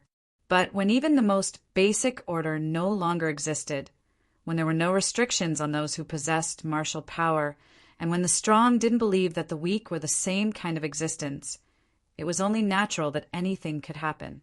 A large-scale massacre? Was it possible to find a witness for something that didn't happen? Everyone had died? That meant that the dead couldn't testify? Destroying peaceful and neutral medical facilities and diplomatic embassies? I accidentally used the wrong information from a map from 10 years ago. Let me verbally express my regret. Creating famine and refugees? Oh, that was truly an unfortunate accident. Still, it was their fault for having such an evil master. Apology and compensation? How would that be possible? I already said that it was an unfortunate accident. Since it was an accident, there was no need to think too much about it. Yep, let me verbally express my regret. War crimes? Haha, youngster, no matter which world you were in, war would always occur. You just might not know about it. When the strong lost all restraints on their power, when simple use of martial power would be able to obtain tremendous benefits, even the most terrifying of evil deeds would become a daily occurrence. Furthermore, when evil deeds became a daily occurrence, killing and destruction would no longer be related to personal benefits or the country's name. Killing and destruction would become nothing more than simple entertainment. Those war machines that were already addicted to killing and destruction might not only destroy themselves in the end. This was the 37th city that Lasnina had intended to destroy in the past 5 days. From the bottom of her heart, she had already given up on searching for Roland, as it would be like searching for a needle in a haystack. It was highly likely that Roland had already left this dimension. However, the endless destruction and screams made her feel as if she was being poisoned with pleasure. Watching these ants beg for mercy before being stomped to death made her feel comfortable all over. It was as if the injuries on her body had become much more comfortable. For Lasnina, who had fallen into darkness for countless years, the judgment from her soul didn't awaken her conscience that she had long since abandoned. Instead, it made her eager to pass on her pain to even more weaklings. Ha! Cry, scream, and then all of you can die. Her hysterical laughter echoed in the skies above the city. The next instant, a transparent ice sword suddenly pierced through her heart. Lasnina turned around with an expression of disbelief. However, the ice sword that had pierced through her heart was burning fiercely. The assassin that suddenly appeared out of the clouds had a pair of gorgeous wings. The fiery wings of the war angel were emitting astonishing heat and holy light. The assassin furiously roared and directly pushed away the dark green cursed cloud. The killing intent within the sword was like a calamity that could destroy the world. Lasnina, receive your judgment. Chapter 586. Lasnina, you must die. My temporary bandages of cloth had already been torn to shreds. Although I couldn't open my bloody eyes, it was impossible for my thin eyelids to block my soul-piercing divine eyes. In my world, countless dead souls were currently surrounding Lasnina. These souls were currently using their empty eye sockets and helpless screams to accuse me of Lasnina's crimes. Just how many people have died at her hands? A mysterious anger burned in my heart. Even though I was also an executioner whose hands were stained with blood, I still couldn't accept such a slaughter. Every life should be valuable. Those who took lives would have to bear the weight of the dead. No matter how noble or how valuable one's reason for killing was, it was impossible to hide the fact that killing was one of the vilest actions of all. If you chose to use slaughter to solve your problem, then you would have to bear an equal amount of sin. One day, evil villains whose hands were stained with blood would be judged, no matter which dimension they were in, and no matter what reason they had for killing. Killing for the sake of national benefits and glory? How laughable! How could there be any justice in killing? Killing for the sake of satisfying one's own desires? That was the lowest and most despicable of third-rate villains. I felt even more disgusted than filthy maggots. Lasnina, die like a lowly insect. I furiously swung my ice sword with a high-purity, holy light that would harm both enemies and myself. Harlowie's pitiful screams echoed in my ears, but at this time I could only tell her to bear with it for a while longer. Lasnina's ice sword viciously sliced at Lasnina's beautiful face and body. Every sword strike burned Lasnina's devil lord limbs like the sun. However, Lasnina's distorted face was laughing hysterically amidst the flames. I've finally found you. No matter how many insects I kill, I'm never satisfied. Lasnina's limbs were instantly reduced to ash by the holy fire. However, her maniacal laughter didn't stop. As expected, my pain is only you, your soul, your blood. Only then can I be satisfied. Not far away in the sky, the ash reassembled itself. The perfect Lasnina instantly recovered. Her eyes were filled with lust as she stared at me. No, she wasn't in perfect condition. Judging from her weakened aura, she was clearly injured. The high-density holy flames that can instantly kill a demon noble can only do this? However, my following counterattack didn't give me the time to sigh at how powerful my opponent was. In just the blink of an eye, the sky was filled with twisted magical runes. An immeasurable amount of mana was flowing through these runes. Mana that had transformed into plasma kept leaking outwards. The sky of the chaos abyss was being torn apart, and magical creatures from other dimensions were itching to attack. I could sense that countless magical eyes were staring at me. In the next moment, those malicious monsters turned into black liquid and flowed out of the void. As soon as they appeared in this world, they turned into distorted monsters. It was a pitch-black monster with countless holes all over its body. Its constantly twisting body was covered in all kinds of magic runes. I could sense that this was a pure amalgamation of curses. It was a magical creature that had been compressed together to form curses and witchcraft. Lasnina was the one who screamed in pain. Her famous magic sword had pierced through her only eye. The next instant, Lasnina, who had just gouged out her own eye, crushed it with her hand. She had an even more twisted smile as she looked at me, as if she was saying, "I can't see anymore. That special ability of yours that requires sight is no longer effective against me." Of course, I didn't believe that Lasnina would become completely blind. It was likely that those cursed magical creatures were her third or fourth eye. However, her unhesitatingly self-mutilating meant that she had gone completely insane. Or perhaps I should say that the Devil Lords had been insane from the very start. I took a deep breath and re-wrapped the cloth around my eye. Such an opponent wouldn't be easily defeated by hot-bloodedness. There was an absolute difference in power level between us. Charging forward with hot-bloodedness would be no different from suicide. I had dealt with many undying and undying creatures. However, Lasnina's undying nature was foundationally different from that of Omdroken and others. For the Devil Lords, their curses, jealousy, lust, betrayal, and violence represented the purest negative emotions of intelligent creatures. They didn't have any divine concepts or divine concepts. However, just as intelligent creatures would definitely have negative emotions, as long as intelligent creatures existed, they would naturally have an endless source of power. Since ancient times, the number of Devil Lords that had died due to external factors could be counted on one hand. The Devil Lords who were replaced would either be replaced by the next generation, or a new sin would replace the old sin. The most ancient Devil Lords had all lived from the very beginning of creation to the modern era. They were the symbol of undying and undying. Meanwhile, the new generation of Devil Lords, even the youngest of the Devil Lords, Lasnina, would be completely different from ordinary powerful devils.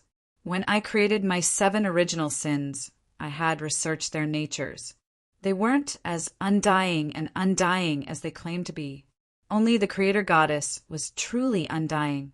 Strictly speaking, although the Devil Lords represented the original sins that were undying, the Devil Lords weren't undying. Otherwise, it would be impossible for the Devil Lords to be replaced. The Lord of Curses? Strictly speaking, it should be the Lord of Jealousy. You're the foundation of your existence because of your malice towards other individuals that are stronger than you. Hatred, jealousy, and hatred are all your food. I closed my eyes as I prepared my trump card.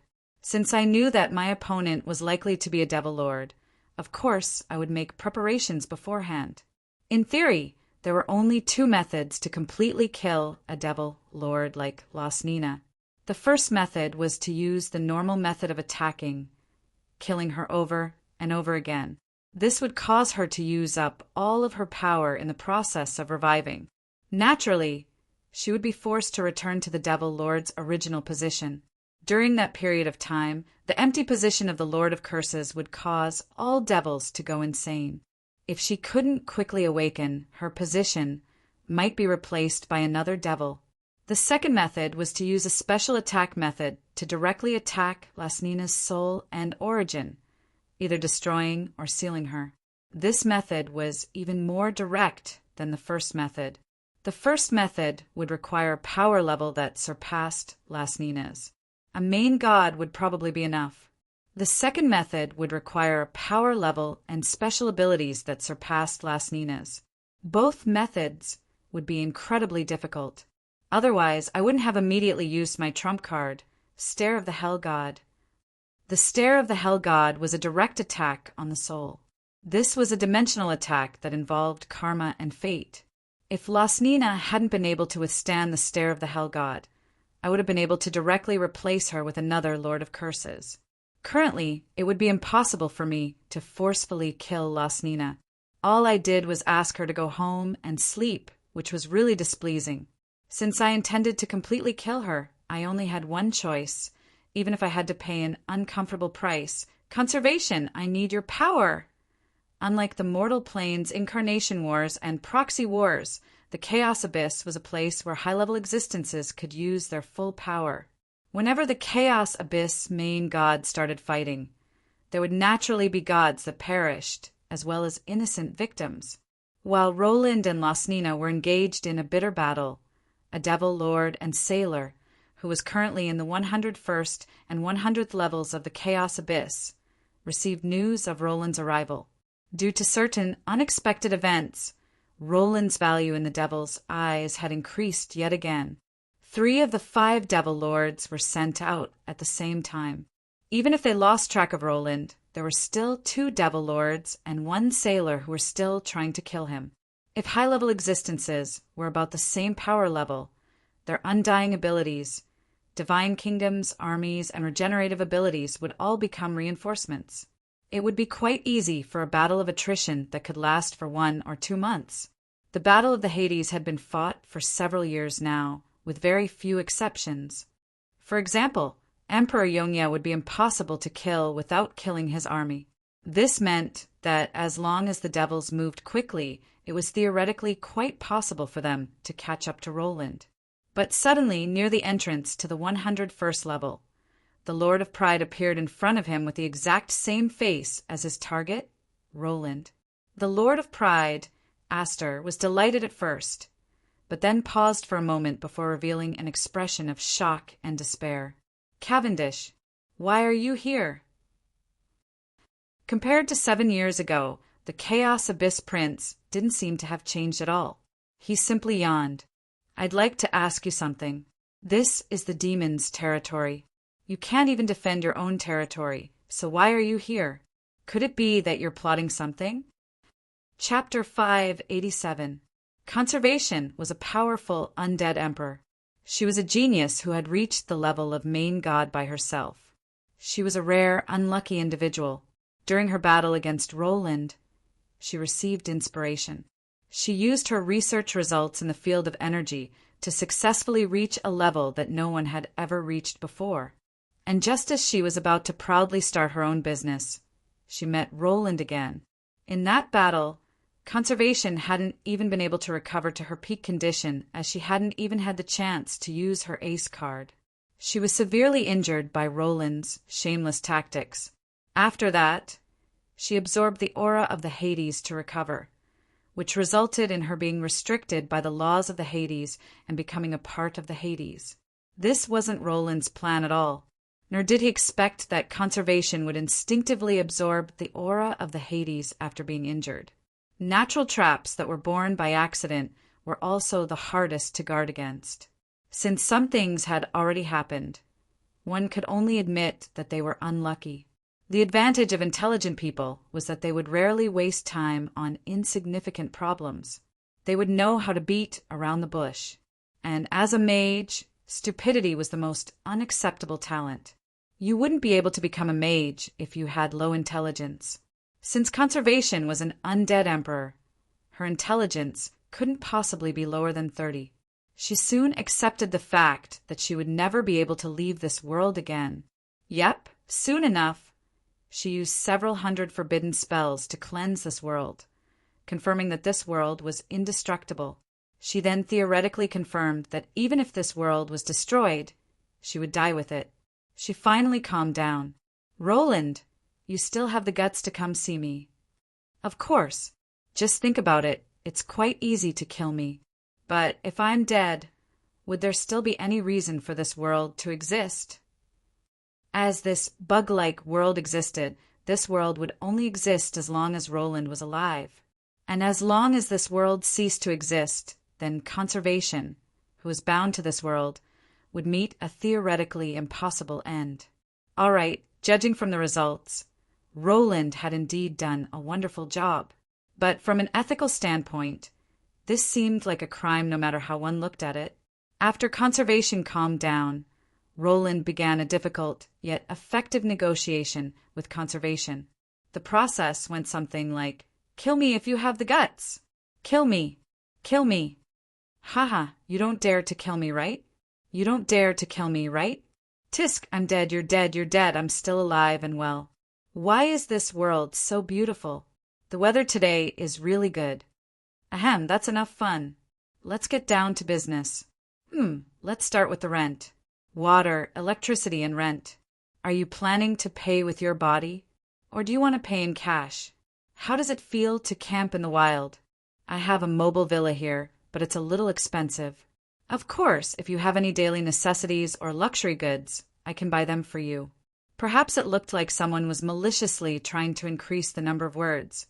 But if he didn't repeat these words, it would be difficult to restore Roland's despicable appearance at that time.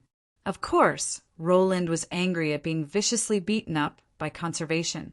Since he had a chance to negotiate with Conservation that he wouldn't lose no matter what, Roland was naturally as despicable as possible. Of course, Conservation could choose not to accept. But the sly Roland would unhesitatingly disappear for an entire day as long as the negotiation didn't go well, and then reappear the next day as if nothing had happened. This was a clear indication of something. I don't care. At most, I'll just give up on this small world. What about you? Are you intending to stay away from the world forever? Live the rest of your life alone in this small world, alone in a pitch-black dimension, facing countless years and worrying every day that I'll suddenly die and bring your world to an end. TSK, TSK, TSK. That's probably even worse than being exiled to another dimension. When the bargaining chips of both sides were completely unequal, in a way, it would become a one-sided extortion. Even if Roland hadn't been so reckless, conservation would have accepted this result sooner or later. After all, there was nothing she could do about it now. But Roland's actions not only increased the enmity between conservation and Roland, it also helped conservation to calm down even faster and reach an agreement faster. Actually, just the fact that Aso had been forced to his death by Roland had already caused conservation and Roland to become mortal enemies. Every time they met, they would fight to the death. Even if they stopped fighting now, it would still be impossible for them to establish a friendly relationship. Roland agreed to all of conservation's conditions. He would bring the floating fortress Yongya City into this world for conservation to live in. He would also bring more of conservation's subordinates into this world as servants. He would also purchase some female daily necessities. Since the unfortunate undead emperor was unable to leave the mortal plane, she could only make these conditions. But Roland's conditions were quite excessive.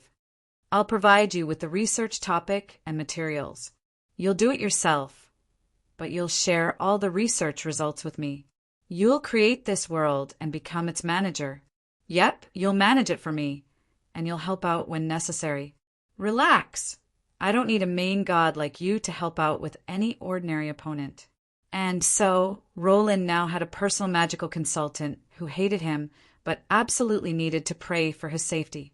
The arenas and arenas that trapped the undead emperor were all constructed by conservation servants. The current bug-like world seemed like it was about to become an undead country. Of course, conservation could choose not to cooperate. In that case, Roland would only need to cancel his regular visits, which would allow conservation to enjoy being isolated from the rest of the world. And since he was able to leave this demi-plane as he pleased, Roland wasn't worried that conservation would do anything to him. She's just like me from back in the day, but even more pitiful than I was. Harlow's evaluation of conservation made Harlois mysteriously sad, especially the part about if I die, you die, and if you die, I'll still be alive and happy. And now it seemed that it was time for conservation to fulfill her contract. It was also time for her to help out. I opened up my mystical world. A gigantic arena surrounded me and lost Nina. This time not only were there undead spectators, there was also a main god-level undead emperor in the sky of darkness. Conservation, I need your power. I refuse. What? Hey, that's not how the script was written. How could you ruin my plan at such a critical moment? I raised my head and saw that the ethereal figure floating in midair had already materialized. Her beautiful face was covered by a black veil, and her face was completely pale. However, her eyes were filled with undisguised hatred. With just a single glance, I understood. Harlois had gone insane. She intended to die together with me. As expected, her previous compromise was only to numb your senses. Women are creatures whose emotions are even more important than their lives. Silly cat, why are you pretending to be an expert? At most, you're a female cat, not a woman. But for some reason, perhaps I was fated to be in love. Recently, there had been so many women who wanted to kill me. That's not what fated to be in love means. Cough, if there's a problem, don't always blame luck. Please first look at your own character. You're so skilled at attracting hatred, so don't blame the pitiful god of fate. 2 pairs of eyes were staring at me, one from the front and one from above. 2 beautiful women were intending to die together with me, without a doubt. I suddenly felt rather excited. Hey, isn't this the wrong style? We're about to die, so why are you getting excited? Can't you be a little more serious with your narration? It's going to kill me. I didn't waste any more time. At that moment, Conservation entered a high-speed spell-casting state and cast several spells. Some of them healed and buffed Lasnina, while some of them cast negative undead curses on me. Even though she knew that spatial magic wouldn't be able to stop me from leaving, she still cast dimensional anchors, speed reduction spells, and so on. You damned bitch, when I get out of here, I'm going to lock you up for half a year. Then you need to survive first. Conservation smiled like a blooming night lily, intelligent and confident. This was the first time I had ever seen her smile. It was rather cute, but she was looking forward to my death, which made it difficult for me to be happy. Crazy woman. I didn't teleport away. Instead, I suddenly shouted loudly after raising my hands high in the air. Fire at me! At that moment, all the mage towers and cannons in Yongya City lit up. Countless cannons and fireballs all shot towards Conservation. There was no helping it. I wanted to attack Lasnina as well, but I had already set a keyword for her, so I could only attack the target I had set. You two are so dirty! The sky was filled with fireworks. Even Harloise couldn't bear to watch anymore. It would seem that the two undead emperors who had already signed a large number of alliance agreements with each other had always wanted to kill each other. I didn't have the time to play around with the silly cat anymore. After Lasnina confirmed that the powerful existence in the sky was truly at odds with me, she unhesitatingly launched a fatal ambush. Chapter 588. Return. I unhesitatingly returned from my personal bug-like world. I had already torn all pretense of cordiality with Conservation. If I stayed here any longer, I would only be waiting to be surrounded and attacked. That wouldn't even be foolish anymore. It would be suicidal. The next instant, I appeared in the sky above Yellow Sand City by myself. Countless aerial knight and mages were around me, confused as to what was going on. They had received an emergency alarm and flew into the sky. However, the culprit had suddenly vanished. The young knight that appeared before them seemed to be a friend, not an enemy. The leading aerial knight tried to ask what had happened. Your Excellency, back off. It's not over yet. His cautious question was met with an angry reprimand. The yellow-crowned aerial knight's face showed anger, but before he could say anything dissatisfied, he lost the ability to speak. The leading aerial knight clutched his own throat as his eyes rolled back into his head, and he started foaming at the mouth. He didn't even have the chance to scream before he was directly killed by himself. The other mages and aerial knight had the same fate. They either pulled out their swords and committed suicide or crushed their vitals. All of them died pitiful deaths as they mysteriously fell from the sky. What kind of curse is this? Who knows? Curses aren't the elves' specialty in magic. Perhaps it's just the remnant power of a domain. They don't have magic resistance like you do. I suddenly understood. The aura of the curse was still lingering in the sky, although Lasnina's cursed creatures had been dragged into that world. Just the remnant power left behind would be far beyond what these novice tieflings could deal with. This was just like fighting against an ice mage or the water elemental god. Perhaps the two would be fine, but the people affected would either freeze to death, die from water disasters, or die from exhaustion. The city below was now in a panic. Large numbers of people abandoned everything and madly ran out of the city. In the eyes of an experienced elderly person, this city was hopeless since two powerful existences from the mortal plane had chosen it as their battlefield. TSK, I was quite displeased as I flapped my wings and flew into the clouds. Roland. As expected, Lasnina's reaction appeared behind me the very next moment. That world didn't have the ability to trap anyone. Lasnina only needed about 10 seconds to find her way. Originally, I only wanted to change the battlefield, but when I stepped into the clouds, a sudden thought made me pause. Ice magic is an advanced form of water magic. In the magic theories of the Eichi world, although there is no cloud magic, dark clouds are indeed an extension of water magic. Perhaps he stepped into the clouds, condensed the water vapor into ice, and casually shot backwards. Roland! The roar behind me seemed to indicate that I had hit something. Hence, I specifically traveled through the clouds. Wherever I passed by, it was as if flowers were blooming. There was a rain of ice needles, and ice bullets. The ice crystals that I could summon at any time wouldn't have much killing power. However, I had never hoped that I would be able to kill Las Ninas so easily. What I need is just Lon, coward. Las Nina herself didn't seem to notice anything at all. Doubtlessly, my freezing aura had already been effective. Her sense of time had been slowed down. Still, just this alone wasn't enough to make up for the absolute difference in power levels between us. I had left my ice magic in the clouds. Every time I pierced through Las Nina, the freezing aura would bring her closer to death. Perhaps I had found a new battle tactic that would be quite effective. The slowing down of time naturally greatly reduced Las Nina's speed. Meanwhile, I intentionally slowed down and maintained some distance between us. This was the most basic kiting tactic that Las Nina couldn't catch up to. I can't catch up. Has my speed been slowed down? Las Nina dripped a drop of blood into the air, seeing that it was falling down faster than she expected.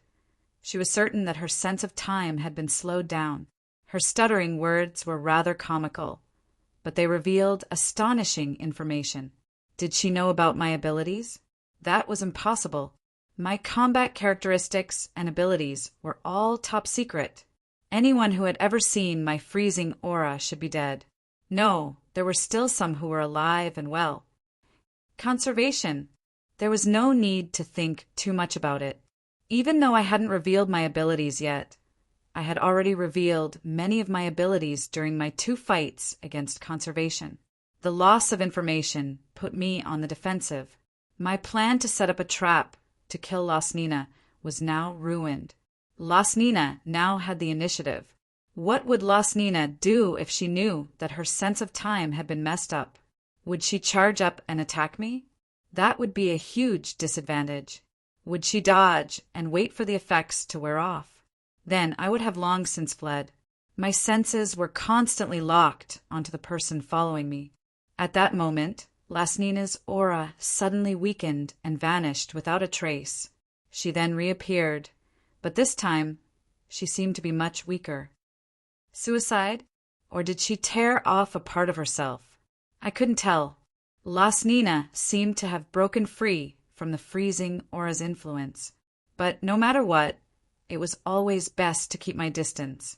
If she wanted to catch up to me, she would have to suffer another slowing down of time. Suddenly, Las Nina turned around and flew back in the direction she had come from. Was she going back to find Sand City? Who do you think I am? Would Yongya care about the lives of these small fries? That woman said that you know how to. Yongya is far weaker than an ordinary undead emperor. I can't believe that he would actually sympathize and like mortals. At this moment, I finally understood the saying that the person who understood you the most would always be your enemy. Damn it. Just as I was about to turn around, I suddenly tumbled 3 times in a row. A magic sword that reached out from the clouds almost pierced through my heart. A blood-red, venomous snake reached out from the clouds. Her sudden attack was swift and accurate, as if she had long since locked onto my location and was waiting to ambush me. As I glanced around, I saw Las Nina's figure in the clouds. The bone fire skull in her hand had a cross-shaped hellfire that was locked onto me. This was a magical compass that had locked onto my life aura. Conservation! Does she really have to hate me so much? It was obvious that Conservation knew that I could leave this world at any moment. It would be quite difficult for her to take me down with her. From the very start, she had hoped that I would ask for her help if I met a powerful enemy. She had prepared a method to help me. Of course, she would help my enemy, even if she had to die with her. Information, small tools, and what else? This time, I had shot myself in the foot. I had underestimated Conservation's hatred for me. Women were truly mystical creatures that didn't have any sense of reason. Let's go all out. Harlouise flew up by herself, She also knew that the current situation was quite bad. Was she intending to attack? Not only were we facing Lost Nina, we were also facing Conservation's abilities. It would be impossible to not be careful. Roland, Little Red's balls are moving. Chapter 589. There were 3 major misconceptions in life. Someone's looking for me, my cell phone rang. She likes me, I can counterattack. But when Harloise informed me that Little Red had actually woken up at this time, I became certain that this wasn't a misconception. My chance has come. I really can counterattack. I was quite familiar with Little Red's power level. The foundational part of leveling up was to retain most of one's previous power level. Most people would only become stronger. In that case, if I worked together with Little Red, it was highly likely that I would be able to counterattack. The dragon egg in my backpack kept jumping about. Its fiery red mana waves kept jumping about like ocean waves. Its powerful life force was like a volcano about to erupt. There was no mistaking it. Little Red had finished leveling up and was about to break out of her egg. I grit my teeth and tossed the dragon egg out as I watched my pursuers get closer and closer. Lost Nina hurriedly dodged due to the incredibly high magical reaction. She also needed to be on guard against forbidden spell scrolls or magical explosion crystals. It's you, the Iron Tyrannosaurus, little fire dragon? As I expected, fiery clouds covered the dragon egg in the sky. What appeared in the sky was a mighty and domineering little fire dragon. Its body was less than 5 meters long, and it had a round belly and head. Its red dragon wings were flapping slowly, and when it yawned, it spat out a small flame. It was indeed a cute little fire dragon. Ein Mises? The confused little fire dragon turned its head in confusion. It was as if a bean-sized question mark had appeared on its head. No matter what her leveling up was, there was obviously something wrong with her cute appearance, wasn't there? An abnormal silence appeared on the battlefield. But the next instant, viper-shaped magical blades covered the entire sky. Lost Nina definitely wouldn't be in a daze on the battlefield. Little Red, who had just recovered from her daze, paused in surprise when she saw the vicious Demoness approaching her. Then she started panicking. GAA, what a strange word. Could it be that Little Red was so shocked that she lost the ability to speak? Damn it. I was also astonished by this sudden development. However, I knew that if I waited a few more seconds, it would have been murder. A silver sword light clashed violently against the blood-red magic sword. The dragon-armored knight charged right in front of Lost Nina's little fire dragon. This was the first time that Lost Nina and I had ever faced each other head-on. He didn't even need to raise his head to see that the sky was filled with whip marks, and behind him was a dense horde of cursed creatures. It had only been an instant since they started fighting, but he was already at a disadvantage. Too fast, Lost Nina's magic sword had already surpassed the limits of what ordinary creatures could react to. Even a top-level human martial artist, a sword saint, would be nothing in front of a devil lord who had trained for thousands of years. The scene of a one-sided beating played out once again. The magic sword was like a whip that was everywhere. It was just as disgusting as Lost Nina's maniacal laughter.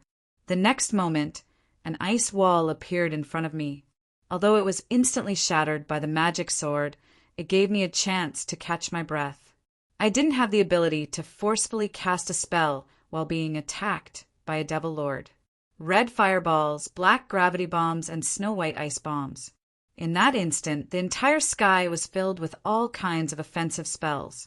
Harloise! I turned around and looked at Harloise. Perhaps it was because her opponent this time was far too troublesome, or perhaps it was because Harloise finally had enough power, but the flying black cat was floating in midair.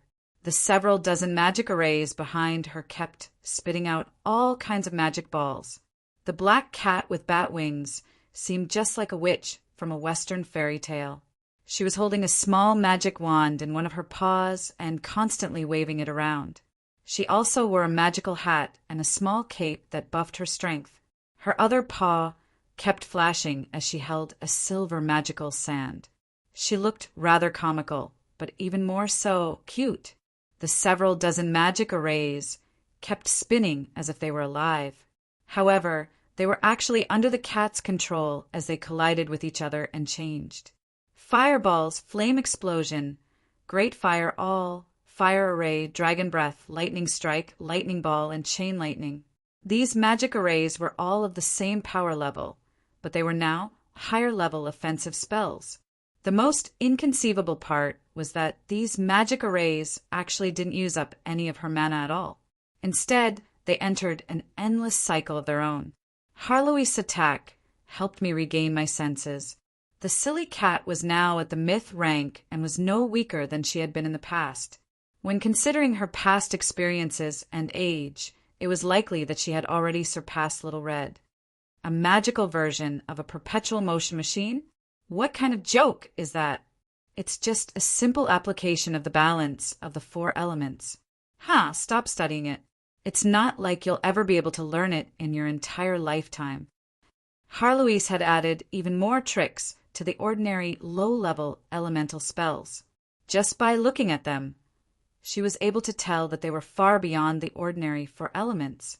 She had high-level elven secret moon star magic, alchemist's metal decomposition and disintegration magic, and troll which doctors witchcraft curses. Now that the silly cat was no longer restricted by her undead body, Harlois was able to unleash all of her accumulated power over tens of thousands of years. The sky was filled with magic bullets of various colors, making it seem like an exhibition of all magic systems. Every type of magic came from a different magic system. Different magic bullets would require different methods of dealing with them. Delayed explosions, curved attacks, cluster bombs, ricocheting bombs, and so on. The sky became a drawing board that a willful child was casually scribbling on. I looked at the dizzying magic arrays and magic spells that filled the sky. Although most of them were mid-level and low-level spells that were no higher than the 4th circle, I was still unable to understand more than half of them. I once again confirmed why Harlois was called the All-Knowing One. Perhaps this silly cat had been limited by her power level for so many years, and it was finally time for her to make a comeback. Even an entire angel army would be instantly annihilated by such a large-scale cannon fire. However, a devil lord would be far more difficult to deal with than an angel army. Lasnina's berserk magic sword began to casually tear open dimensional cracks as countless cursed creatures fell from them. Some of these cursed creatures became Lasnina's meat shields, while others actively welcomed the magic spells and began devouring the pure mana. Perhaps special methods would be required to deal with these magic spells directly, but summoning cannon fodder to sacrifice themselves seemed to be the simplest and most violent method. Harlois seemed to know that her magic bullets would be unable to pose any fatal threat to Lasnina. She simply continued to chant an incantation. However, Harlois was angrily rebuking her through our soul connection. "Idiot, don't just stand there and watch. Can't you see that I'm chanting an incantation? Go and act as a cannon fodder, or a meat shield." All right, my sword techniques were being suppressed, and my mana level was being suppressed. It seemed that my most useful ability right now was my turtle shell. I smiled wryly as I instantly appeared in front of Lasnina. It seemed that I would have to act as a meat shield after all. At this moment, the previously forgotten little fire dragon, Little Red, suddenly appeared in front of Lasnina and spat out a fireball.